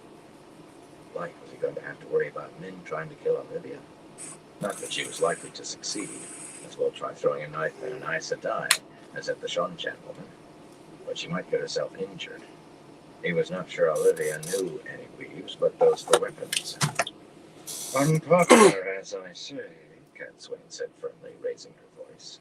She favored Min with a brief frown before turning her attention back to Rand. Her face was smooth, composed, and Aes Sedai's face. Her dark eyes were hard, like polished black stones. Especially in Terrebonne, Amadisia, and Altura, but also elsewhere. If you agree to allow the Shongshan to keep what they've already taken, what lands will you give away next? That is how most rulers will see matters. Rand dropped back into his chair, stretching his legs in front of him and crossing his ankles. It doesn't matter how unpopular it is. I went through that door-framed ter'angreal in Tyr, Cadsuane. You know about that? Golden ornaments bobbled as she nodded impatiently. One of my questions for the Aelfinn was, how can I win the last battle? A dangerous question to pose, she said quietly, touching on the shadow as it does. Supposedly, the results can be quite unpleasant. What was the answer? The north and the east must be as one. The west and the south must be as one. The two must be as one. He blew a smoke ring, put another in the middle of it as it expanded. That was not the whole of it. He had asked how to win and survive. The last part of his answer had been, to live, you must die. Not something he was going to bring up in front of Min anytime soon. In front of anyone except Olivia, for that matter. Now he just had to figure out how to live by dying. At first I thought it meant I had to conquer everywhere, but that wasn't what they said. What if it means the Shongshan hold the west and south, as you could say they already do, and there's an alliance to fight the last battle, the Shongshan with everybody else? It's possible, she allowed, but if you're going to make this truce, why are you moving what seems to be a considerable army to Ard-Doman and reinforcing what is already in Ilion? Because Tarmangaiden is coming, Cadsuane, and I can't fight the Shadow and the Shongshan at the same time. I'll have a truce or I'll crush them, whatever the cost. The prophecies say I have to bind the 9 moons to me. I only understood what that meant a few days ago. As soon as Bashir returns, I'll know when and where I'm to meet the Daughter of the 9 Moons. The only question now is how do I bind her, and she'll have to answer that. He spoke matter-of-factly, now and then blowing a smoke ring for punctuation. Reactions varied. Loyal just wrote very fast, trying to capture every word, while Haralyn and Delilah went on with their game. If the spears had to be danced, they were ready. Olivia nodded fiercely, doubtless hoping it would come to crushing those who had kept her wearing Edam for 500 years. Loghain had found another wine cup and filled it with the last of what was in the pitcher, but he merely held the cup rather than drinking, his expression unreadable. Now it was Rand whom Varen studied intently, but then she was curious about him. But why in the light would Min feel bone-deep sadness? And Cadsuane? Stone cracks from a hard enough blow, she said, her face an Aes Sedai mask of calm. Steel shatters. The oak fights the wind and breaks. The willow bends where it must and survives. A willow won't win Tarmangaiden, he told her. The door creaked open again, and Ethan tottered in. My lord dragon, 3 Ogier have arrived. They were most pleased to learn that Master Loyal is here. One of them is his mother. My mother? Loyal squeaked, and even that sounded like a hollow wind gusting in caverns. He leaped up so fast that his chair fell over backwards, wringing his hands, ears wilting. His head swung from side to side as if he were hunting for a way out besides the door. What am I going to do, Rand? The other 2 must be Elder Hammond and Aerith. What am I going to do? Mistress Covrel said she was most anxious to speak with you, Master Loyal, Ethan said in that creaky voice. Most anxious. They are all damp from the rain, but she said they will wait for you in the Ogier sitting room upstairs. What am I going to do, Rand? You said you want to marry Aerith, Rand said as gently as he could. Gentleness was difficult except with men. But my book, my notes aren't complete, and I'll never find out what happens next. Aerith will take me back to studying Zofu with her. Fa! Cadswain picked up her embroidery again and began working the needle delicately. She was making the ancient symbol of Aes Sedai. The dragon's fang and the flame of Tar Valon melded into a disc, black and white separated by a sinuous line. Go to your mother, Loyal. If she's Kavril, daughter of Ella, daughter of Sung, you don't want to keep her waiting. As I expect you know. Loyal seemed to take Cadswain's words as a command. He began wiping his pen nib again, capping his ink jar. But he did everything very slowly, with his ears drooping. Every so often he moaned sadly, half under his breath, "My book." "Well," Varen said, holding up her knitting for inspection, "I believe I have done all that I can here. I think I'll go find Tomas. The rain makes his knee ache, though he denies it even to me." She glanced at the window. "It does seem to be slowing." "And I think I'll go find Lan," Nynaeve said, gathering her skirts. "The company is better where he is." That with a sharp tug on her braid and a glare divided between Olivia and Loghain. "The wind tells me a storm is coming, Rand. And you know I don't mean rain." "The last battle?" Rand asked. "How soon?" When it came to weather, listening to the wind could sometimes tell her when the rains would come to the hour. "It may be, and I don't know. Just remember, a storm is coming. A terrible storm." Overhead, thunder rolled. Chapter 19. Vows. Uneasy, Loyal watched Nynaeve glide off down the lamp-lit corridor in one direction and Varen in the other. Neither was much taller than his waist, but they were Aes Sedai. The fact knotted his tongue sufficiently that by the time he had worked up his nerve to ask one of them to accompany him, both were out of sight around sharp corners. The manor house was a rambling place, added to over many years with no real overall plan that he could discern, and hallways frequently met at odd angles. He really wished he had an Aes Sedai for company when he faced his mother. Even Cadswain, although she made him very nervous with how she was always pinching at Rand. Sooner or later, Rand was going to explode. He was not the same man Loyal first met in Caemlyn, or even the man he had left in Cairhien. The mood around Rand was dark and stony now, a dense patch of lion's claw and treacherous ground underfoot. The whole house felt that way with Rand in it. A lean, gray-haired serving woman carrying a basket of folded towels gave a start, then shook her head and muttered something under her breath before offering him a brief curtsy and walking on. She made a small sidestep as though she was moving around something, or someone. He stared at the spot and scratched behind his ear. Maybe he could only see Ogier dead. Not that he really wanted to. It was sad enough just knowing that human dead could no longer rest. Having the same confirmed for Ogier would be enough to break his heart. Most likely they would appear only inside Steading in any case. He would very much like to see a town vanish, though. Not a real town, but a town that was as dead as those spirits the humans claimed to see. You might be able to walk its streets before it melted and see what people were like before the War of the 100 Years, or even the Trolloc Wars. So Varen said, and she seemed to know a very great deal about it. That would certainly be worth a mention in his book. It was going to be a fine book. Scratching his beard with 2 fingers, the thing itched. He sighed. It would have been a fine book. Standing there in the corridor was only putting off the inevitable. Put off clearing the brush, and you always find chokevine in it, so the old saying went. Only he felt as though the chokevine was tied around him instead of a tree. Breathing hard, he followed the serving woman all the way to the wide stairs that led up to the Ogier rooms. The staircase had 2 sturdy banisters, shoulder high on the gray-haired woman, and stout enough to give a decent handhold.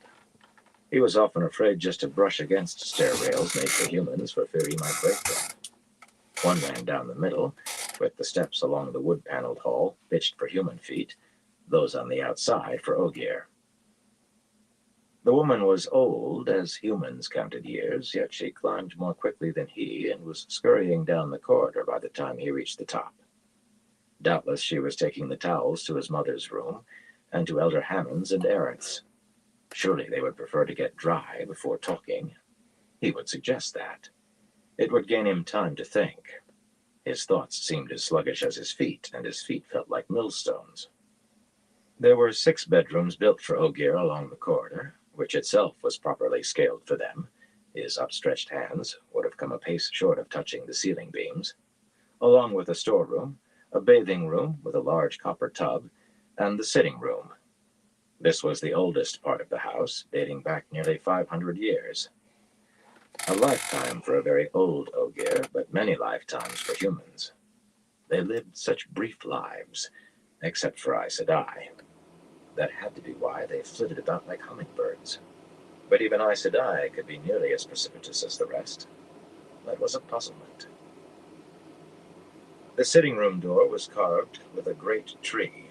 Not Ogier work, yet finely detailed and instantly recognizable. He stopped, tugging his coat straight, combing his hair with his fingers, wishing he had time to black his boots. There was an ink stain on his cuff. No time to do anything about that either. Cadsuane was right. His mother was not a woman to be kept waiting. Strange that Cadsuane knew of her. Perhaps knew her by the way she had spoken. Covril, daughter of Ella, daughter of Sung, was a famous speaker, but he had not realized she was known outside. Light, he was all but panting with anxiety. Trying to control his breathing, he went in. Even here the hinges creaked. The servants had been aghast when he asked after some oil to put on them. That was their task. He was a guest. But they still had not gotten around to it themselves. The high-ceilinged room was quite spacious, with dark polished wallpapers and vine-carved chairs and small vine-carved tables and wrought-iron stand lamps of a proper size, their mirrored flames dancing above his head. Except for a shelf of books, all old enough that the leather bindings were flaking and all of which he had read before, only a small bowl of sungwood was Ogier made. A nice piece. He wished he knew who had sung it. But it was aged enough that singing to it had failed to raise so much as an echo. Yet everything had been made by someone who at least had been to a steading. The pieces would have looked at home in any dwelling. Of course, the room looked nothing like a room in a steading, but Lord Elgaren's ancestor had made an effort to have his visitors feel comfortable. His mother was standing in front of one of the brick fireplaces, a strong-faced woman, with her vine-embroidered skirts spread to let the flames dry them. He heaved a sigh of relief at seeing she was not as wet as he had expected, although it put paid to suggesting that they take the time to get dry. Their rain-cloaks must have developed leaks. They did that after a time, as the aniseed oil wore off. Maybe her temper would not be as bad as he feared either. White-haired Elder Hammond, his flaring coat dark with damp in several large patches, was examining one of the axes from the wall, shaking his head over it. Its haft was as long as he was tall. Made during the Trolloc Wars or even before, there were a pair of those, the long axe heads inlaid with gold and silver, and a pair of ornate pointed pruning knives with long shafts as well. Of course, pruning knives, sharp on one side and saw-toothed on the other, always had long handles, but the inlays and long red tassels indicated that these had been made for weapons too. Not the most felicitous choices for hanging in a room meant for reading or conversation, or the quiet contemplation of stillness. But Loyal's eyes swept past his mother and Elder Hammond to the other fireplace where Aerith was drying her own skirts, short and almost fragile appearing. Her mouth was straight, her nose short and well-rounded, her eyes the exact color of a silver bell's ripe seed pod. In short, she was beautiful.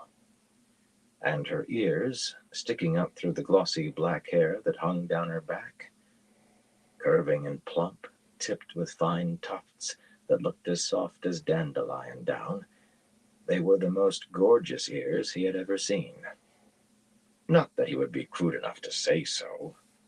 She smiled at him, a very mysterious smile, and his own ears quivered with embarrassment.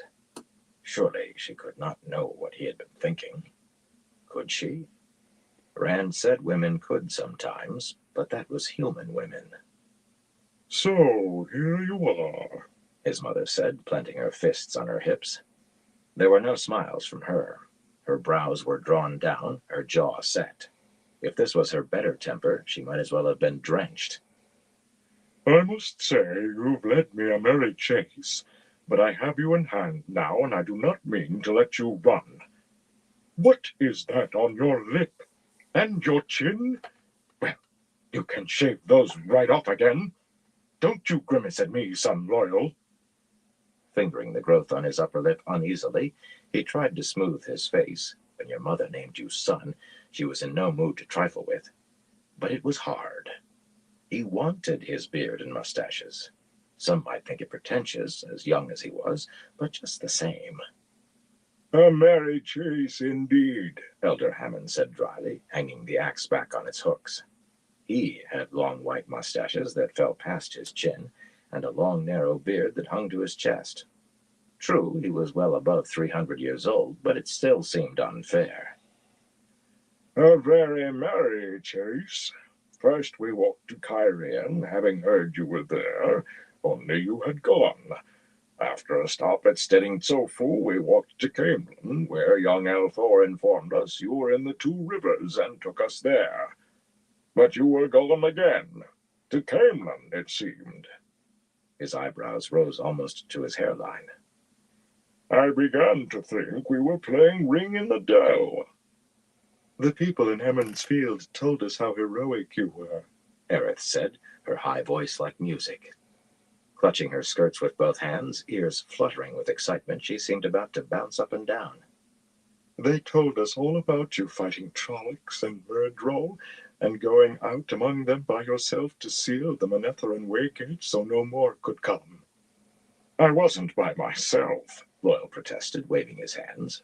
He thought his ears might fly from his head, they were twitching so with embarrassment. Gaul was with me. We did it together. I'd never have reached the Waygate without Gaul. She wrinkled her delicate nose at him, dismissing Gaul's participation. His mother sniffed. Her ears were rigid with distaste. Foolishness. Fighting in battles, putting yourself in danger, gambling, all of it. Pure foolishness, and there will be no more of it. Elder Hammond harumphed, ears twitching irritably, and folded his hands behind his back. He disliked being interrupted. So we returned to Camelin to find you gone, and then to Kyrian once more to find you gone yet again. And you put yourself in danger again in Kyrian, Loyal's mother broke in, shaking a finger at him. Have you no sense at all? The Aiel said you were very brave at Dumai's Wells, Aerith murmured, looking at him through her long eyelashes. He swallowed hard. Her gaze made his throat feel tight. He knew he should look away, but how could he be demure when she was looking at him? In Kyrian, your mother decided she couldn't stay away from the Great Stump any longer, though why I cannot say, since they aren't likely to reach any sort of decision for another year or two, so we set out to return to Stedding Shangtai in the hope we could find you later. Elder Hammond said all of that very fast, glaring at the two women as if he thought they might break in on him again. His beard and mustaches seemed to bristle.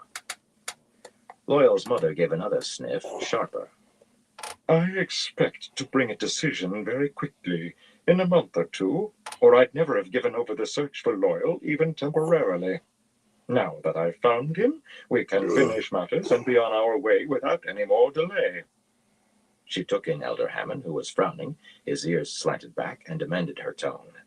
He was the elder, after all. Forgive me, Elder Hammond. I meant to say, if it pleases you, will you perform the ceremony? I believe that it does please me, Copril, he said mildly, much too mildly. When Loyal heard that tone from his teacher, with ears back, he had always known that he had put a foot very badly wrong.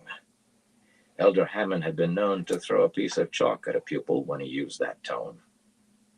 Since I abandoned my students, not to mention speaking to the Great Stump to follow you on this wild chase for that very reason, I believe it does please me indeed. Aerith, you are very young. She's past 80, old enough to marry. Loyal's mother said sharply, folding her arms across her chest. Her ears twitched with impatience. Her mother and I reached agreement. You yourself witnessed us signing the betrothal and Loyal's dowry. Elder Hammond's ears tilted back a little further, and his shoulders hunched as if he was gripping his hands together very hard behind his back. His eyes never left Aerith. I know you want to marry Loyal, but are you sure you are ready? Taking a husband is a grave responsibility. Loyal wished someone would ask him that question, but that was not the way. His mother and Aerith's had reached their agreement, and only Aerith could stop it now, if she wanted to. Did he want her to? He could not stop thinking of his book. He could not stop thinking of Aerith. She certainly looked grave. My weaving sells well, and I am ready to buy another loom and take an apprentice. But that may not be what you mean. I am ready to tend a husband. Suddenly she grinned, a lovely grin that divided her face in two. Especially one with such beautiful long eyebrows. Loyal's ears quivered, and so did Elder Hammond's, if not so much. Women were very free in their talk among themselves, so he had heard, but usually they tried not to embarrass men with it. Usually. His mother's ears actually trembled with amusement. The older man cleared his throat. This is serious, Aerith. Come now. If you are sure, take his hands. Without hesitation, she came to stand in front of Loyal, smiling up at him as she took his hands in hers. Her small hands felt very warm. His felt numb and cold. He swallowed. It really was going to happen. Aerith, daughter of Iva, daughter of Aelar, Elder Hammond said, holding one hand palm down over each of their heads. will you take Loyal, son of Erend, son of Helen, as husband, and vow under the light and by the tree to treasure, esteem, and love him so long as he lives, to care for him and tend him, and to guide his feet on the path they should follow? Under the light and by the tree, I so vow. Aerith's voice was firm and clear, and her smile seemed to have grown wider than her face. Loyal, son of Erend, son of Helen, will you accept Aerith, daughter of Iva, daughter of Aelar, as wife, and vow under the light and by the tree to treasure, esteem, and love her so long as she lives, to care for her, and to heed her guidance? Loyal took a deep breath. His ears trembled. He wanted to marry her. He did. Just not yet. Under the light and by the tree I so vow, He said hoarsely. Then under the light and by the tree I declare you wed. May the blessings of the light and the tree be upon you always. Loyal looked down at his wife. His wife. She raised a hand and stroked slender fingers along his mustaches. The beginnings of mustaches, anyway. You are very handsome, and I think mustaches would be beautiful on you. A beard, too. Nonsense, his mother said. Surprisingly, she was dabbing at her eyes with a small lace handkerchief. She was never emotional. He's much too young for that sort of thing. For a moment, he thought Aerith's ears began to slant back. That had to be his imagination. He had had a number of long talks with her. She was a wonderful conversationalist. Though come to think, for the most part, she listened. But what little she did say was always very cogent. And he was sure she possessed no sort of temper at all. He had no time to think on it in any event. Resting her hands on his arms, she rose on tiptoes, and he bent to rub his nose against hers. In truth, they nosed for longer than they should have, with Elder Hammond and his mother present, but others faded from his thoughts as he inhaled his wife's scent, and she his. And the feel of her nose on his. Pure bliss. He cupped the back of her head, and barely had the presence of mind to lift a finger in her ear. She tugged the tuft on one of his. After a while, a very long while it seemed, voices intruded. It is still raining, Covril. You cannot seriously be suggesting we set out again when we have a sound roof over our heads and proper beds to sleep in for a change. No, I say, no. I will not sleep on the ground tonight or in a barn, or worst of all, in a house where my feet and knees hang over the end of the largest bed available. There have been times I've seriously thought of refusing hospitality and to the pit with rudeness. If you insist, His mother said grudgingly. but I want an early start come morning. I refuse to waste an hour more than I must. The book of translation must be opened as soon as possible.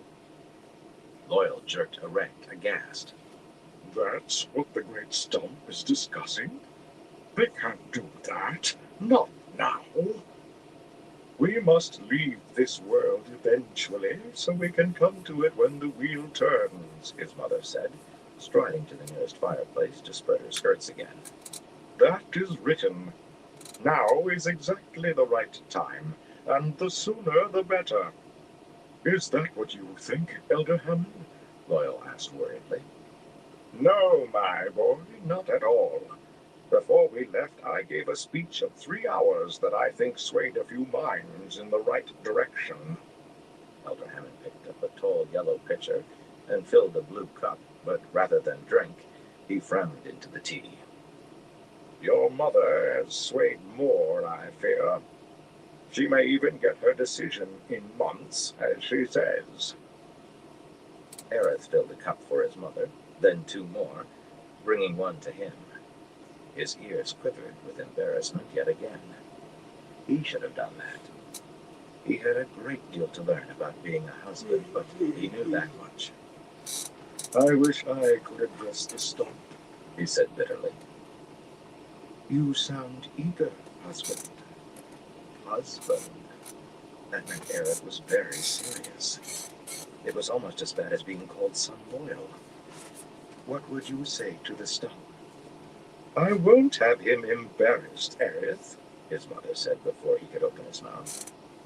Loyal writes well, and Elder Hammond says he may have the makings of a scholar about him, but he gets tongue-tied before even 100. Besides, he's only a boy. Elder Hammond had said that. Loyal wondered when his ears would stop quivering. Any married man may address the stump, Aerith said firmly. There was no doubt this time. Her ears definitely slanted back. Will you allow me to tend my own husband, Mother Covril? His mother's mouth moved, but no sound came out, and her eyebrows were halfway up her forehead. He did not think he had ever seen her so taken aback, though she must have expected this. A wife always took precedence with her husband over his mother. Well, husband, what would you say? He was not eager, he was desperate. He took a long swallow of the spice-scented tea, but his mouth felt just as dry afterward. His mother was right. The more people were listening, the more he tended to forget what he intended to say and go off on tangents. In truth, he had to admit that sometimes he rambled a bit with only a few listeners. Just a bit, now and then. He knew the forms. A child of 50 knew the forms. Yet he could not make the words come. The few listening to him now were not just any few. His mother was a famous speaker, Elder Hammond a noted one, not to mention being an elder. And there was Aerith. A man wanted to stand well in his wife's eyes. Turning his back on them, he strode to the nearest window and stood rolling the teacup between his palms. The window was sized decently, though the panes set in the carved casement were no larger than those in the rooms below. The rain had dwindled to a drizzle falling from a gray sky, and despite bubbles in the glass, he could make out the trees beyond the fields, pine and sour gum, and the occasional oak, all full of new growth. Elgaren's people tended their forest well, clearing out the deadfall to rob wildfire of its tinder. Fire had to be used carefully. The words came more easily now that he could not see the others watching him. Should he begin with the longing? Could they dare leave if they would begin dying in a handful of years? No. That question would have been addressed first thing and suitable answers found, else the stump would have finished inside a year. Light if he did not address the stump. For a moment he saw the crowds standing all around him, hundreds and hundreds of men and women waiting to hear his words, perhaps several thousand. His tongue tried to cling to the roof of his mouth. He blinked, and there was only the bubbled glass before him and the trees. He had to do it. He was not particularly brave, whatever Aerith thought, but he had learned about bravery watching humans, watching them hang on no matter how strong the winds grew, fight when they had no hope, fight and win because they fought with desperate courage. Suddenly, he knew what to say. In the War of the Shadow, we did not huddle in our steading, hoping no Trollocs or Myrddraal would be driven to enter. We did not open the book of translation and flee. We marched alongside the humans and fought the Shadow. In the Trolloc Wars, we neither hid in the steading nor opened the book of translation. We marched with the humans and fought the Shadow. In the darkest years, when hope seemed gone, we fought the Shadow. And by the War of the 100 Years, we had learned not to get ourselves tangled in human affairs, his mother put in. That was allowed. Speaking could turn into a debate unless the pure beauty of your words held the listeners. She had once spoken from sunrise to sunset in favor of a very unpopular position without a single interruption, and the next day no one had risen to speak against her. He could not form beautiful sentences. He could only say what he believed. He did not turn from the window. The War of the 100 Years was a human affair, and none of ours. The Shadow is our affair. When it is the Shadow that must be fought, our axes have always grown long handles. Perhaps in a year, or 5 or 10, we will open the book of translation. But if we do it now, we cannot run away with any real hope of safety. Tarmangaiden is coming, and on that hangs the fate not only of this world, but of any world we might flee to. When fire threatens the trees, we do not run away and hope that the flames will not follow us. We fight. Now the Shadow is coming like wildfire, and we cannot run from it. Something was moving among the trees, all along the line he could see. A herd of cattle? A very big herd, if so. That isn't bad, his mother said. Much too plain-spoken to carry any weight at a steading stump, much less the great stump, of course, but not bad. Go on. Trollocs, he breathed. That was what it was. Thousands of Trollocs in black spiked mail spilling out of the trees at a run with scythe-curved swords, shaking their spiked spears, some carrying torches. Trollocs as far as he could see to left and right. Not thousands, tens of thousands. Aerith pushed in beside him at the window and gasped. So many. Are we going to die, Loyal? She did not sound afraid. She sounded excited. Not if I can warn Rand and the others. He was already starting for the door. Only Aes Sedai and Ashaman could save them now. Here, my boy, I think we may need these. He turned just in time to catch the long-handled axe that Elder Hammond tossed him. The other man's ears were back all the way, laid flat against his skull. Loyal realized his own were, too. Here, Aerith, his mother said calmly, lifting down one of the pruning knives. If they get inside, we will try to hold them at the stairs. You are my hero, husband, Aerith said as she took the knife's shaft in hand. But if you get yourself killed, I will be very angry with you. She sounded as if she meant it. And then he and Elder Hammond were running down the corridor together, pounding down the stairs, bellowing at the tops of their lungs a warning and a battle cry that had not been heard in over 2,000 years. Trollocs coming! Up axes and clear the field! Trollocs coming! So I will take care of Tyr, Loghain, while you... Abruptly, Rand wrinkled his nose. It was not that he actually smelled a rotting midden heap suddenly, but he felt as if he did, and the feeling was getting stronger. Shadow Spawn, Cadsuane said quietly, putting down her embroidery and rising. His skin tingled to trace the source. Or maybe it was Olvia, walking briskly toward the windows after the Green Sister. Min stood drawing a pair of throwing knives from her coat sleeves. At the same instant, from the walls, he faintly heard Ogier shouting. There was no mistaking those deep drum-like voices. Trollocs coming! Up axes and clear the field! With an oath, he leaped to his feet and ran to a window. Trollocs in thousands came running through the light rain across the newly planted fields. Trollocs as tall as Ogier and taller. Trollocs with ram's horns and goat's horns, wolves' snouts, boars' snouts. Trollocs with eagles' beaks and crests of feathers. Muddy earth splashing beneath boots and hooves and paws. Silent as death they ran. Black-clad Myrddraal galloped behind them, cloaks hanging as if they were standing still. He could see 30 or 40. How many more on other sides of the house?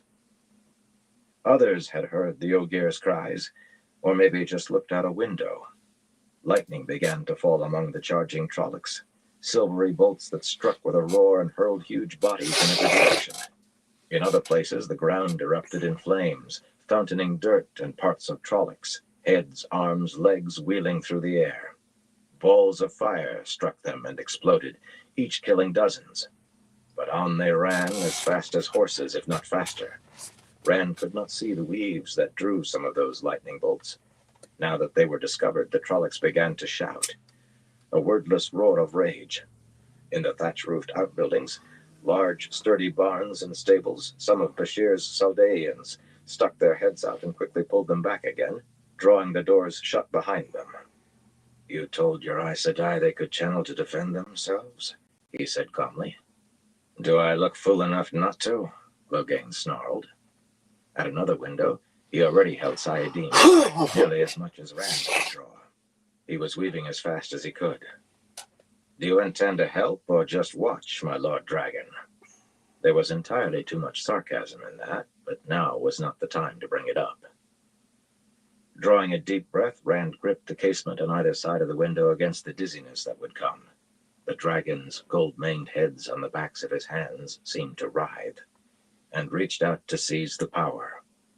His head spun as Saladin flooded into him, icy flames and crumbling mountains, a chaos trying to pull him under, but blessedly clean.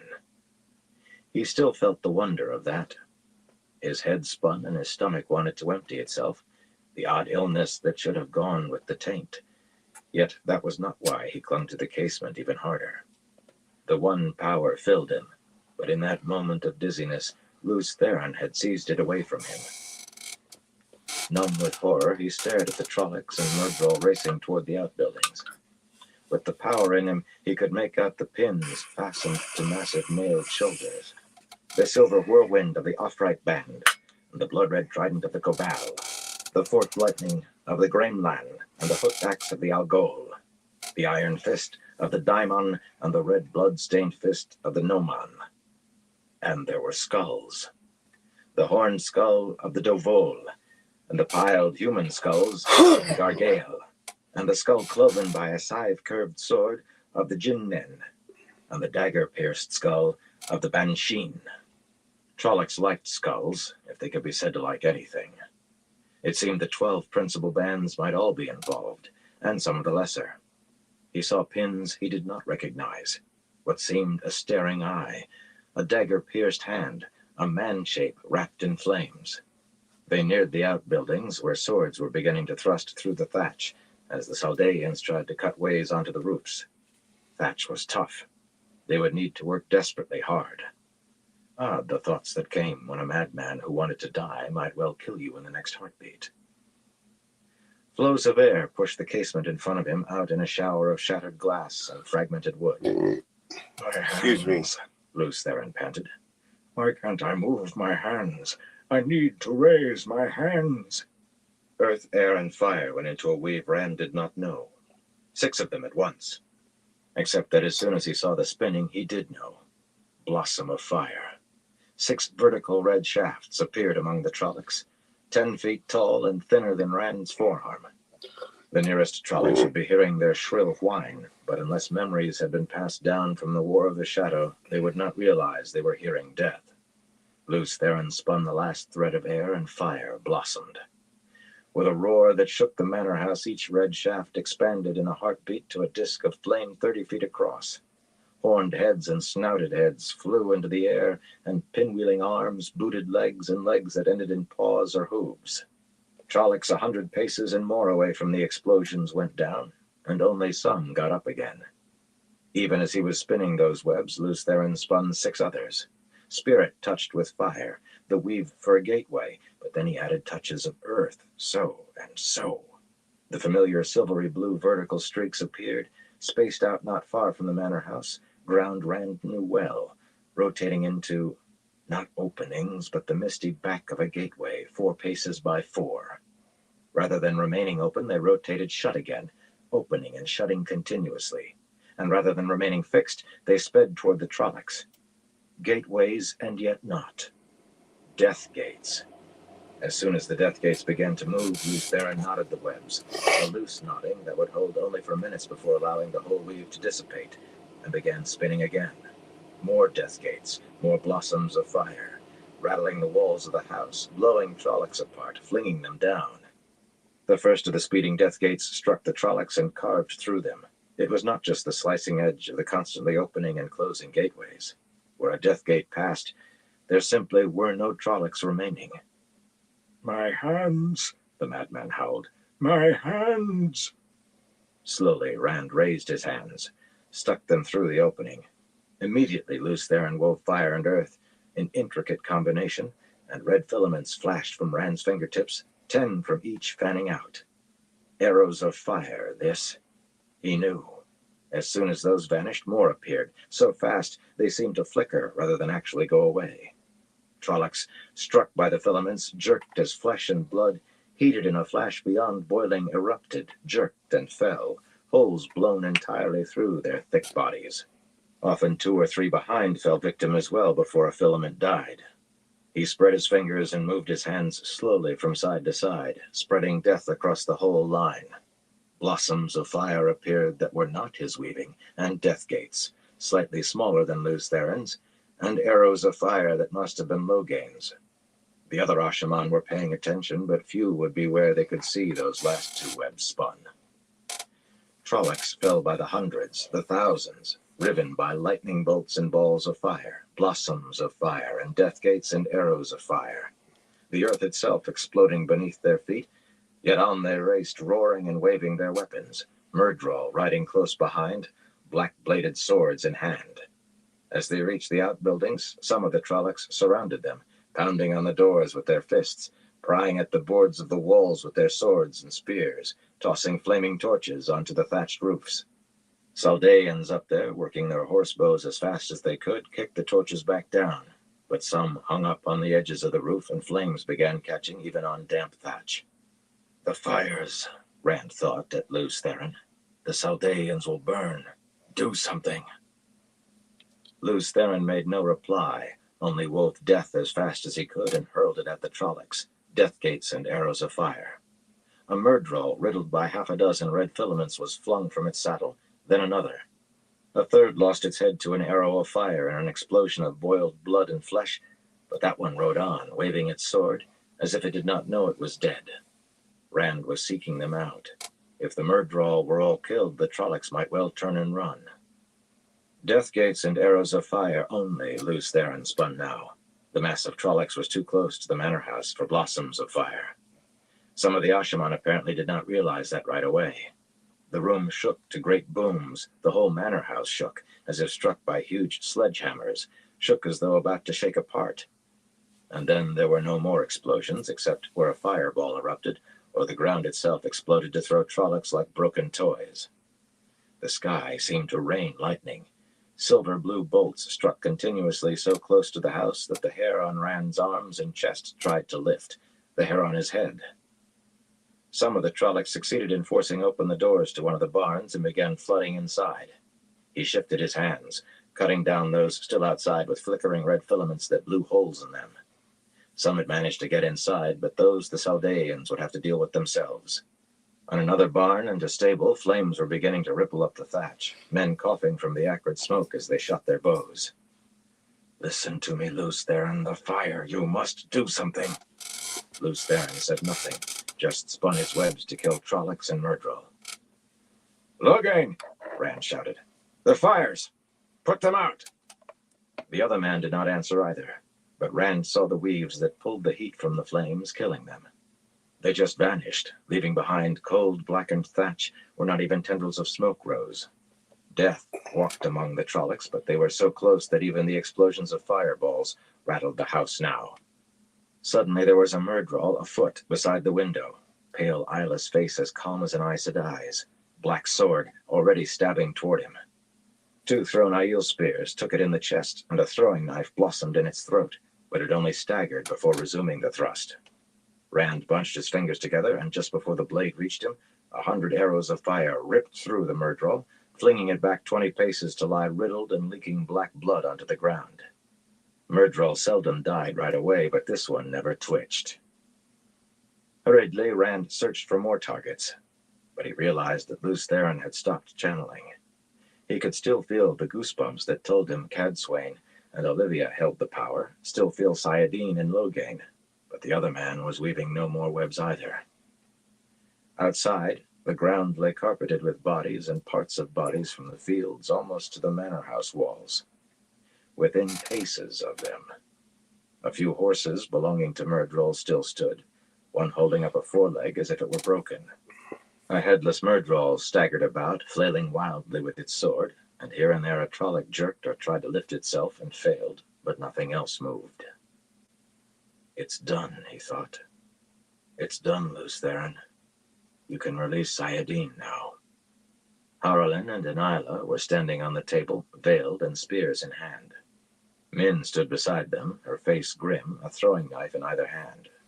The bond was full of fear, and not for herself, he suspected. They had saved his life, but he had to save it himself now. "A close-run thing," Loghain muttered. "If this had happened before I arrived, a close-run thing." He gave himself a shake and released the source, turning away from his glassless window. "Did you intend keeping these new weaves for your favorites like Taim? Those gateways. Where did we send those Trollocs? I just copied your weave exactly." "It doesn't matter where they went," Rand said absently. His attention was focused on Lews Therin. The madman, the bloody voice in his head, drew a little deeper on the power. "Let go, man. Shadowspawn can't survive passing through a gateway." I want to die. Lews Therin said. I want to join Ilyena. If you really wanted to die, why did you kill Trollocs? Rand thought. Why kill that Myrddraal? People will find groups of dead Trollocs and maybe Myrddraal without a mark on them, he said aloud. I seem to remember dying, Lews Therin murmured. I remember how I did it. He drew deeper still, and small pains grew in Rand's temples. Not too many in any one place, though. The destination shifts every time a death gate opens. Rand rubbed at his temples. That pain was a warning. He was close to the amount of Saladin he could hold without dying or being burnt out. You can't die yet, he told Lews Therin. We have to reach Tarmangaiden or the world dies.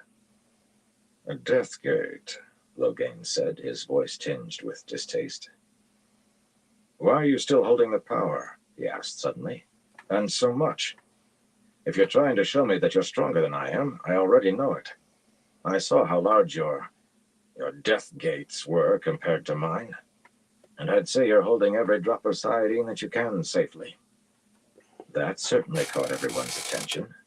Min tucked her knives away and leapt down from the table, the bond suddenly so full of fear it seemed to throb with it.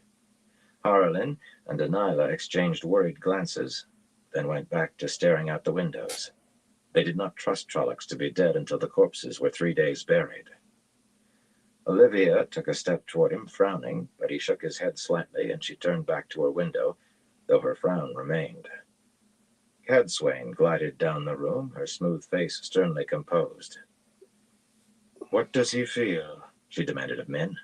"Don't toy with me, girl. You know the cost of that. I know that he bonded you, and you know I know. Is he afraid?" "He's never afraid," Min said. "Except for me, or..." She set her jaw stubbornly and folded her arms beneath her breasts, fixing Cadsuane with a glare that dared the Green Sister to do her worst. By the tangled mix of emotions ranging from fear to shame that she tried to keep out of the bond and failed, she had some idea of what Cadsuane's worst could be. "I'm standing under your nose," Rand said. "If you want to know how I feel, ask me." Lews Therin, he thought. There was no answer, and the Sayadine filling him did not slacken. His temples began to throb. "Well," Cadsuane said impatiently, "I feel right as well, water. Lews Therin. But I have a rule for you, Cadsuane. Don't threaten Min again. In fact, leave her alone altogether." Well, the boy shows some teeth. Golden birds and fish, stars and moons, swayed as she shook her head. "Just don't show too many. And you might ask the young woman whether she wants your protection." Strangely, Min had shifted her frown to him, and the bond was threaded with irritation. Right, it was bad enough that she did not like him worrying about her. Now she seemed to want to take on Cadsuane single-handed, something he would not be eager to do himself. "We can die at Tarmangarden," Lews Therin said, and suddenly the power drained out of him. "Be released," Loghain said, as if he were suddenly on Cadsuane's side.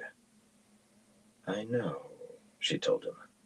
He whipped his head around in surprise. "Min can deal with you in your own way if she wishes," Rand said, starting for the door. "But don't threaten her." Yes, he thought. We can die at Tarmangarden. Chapter 20. The Golden Crane. The wind had died away as the rain diminished, but gray clouds still hid the sun. The fine drizzle was enough to dampen Rand's hair, however, and begin soaking into his gold-embroidered black coat as he walked through the dead Trollocs. Loghain had spun a shield of air so that raindrops bounced from it, or apparently slid down nothing to cascade around him. Oh, damn. But Rand refused to risk Lews Therin seizing Sayadine again. Rand had said he could wait until the last battle to die, but how far could you trust a madman on anything? All right, everyone, gonna call into this live for now. My phone's about to die, so I want to thank everyone for stopping by and everyone who continues to stop by. I definitely appreciate all y'all's support. Till next time, everyone, y'all stay safe out there.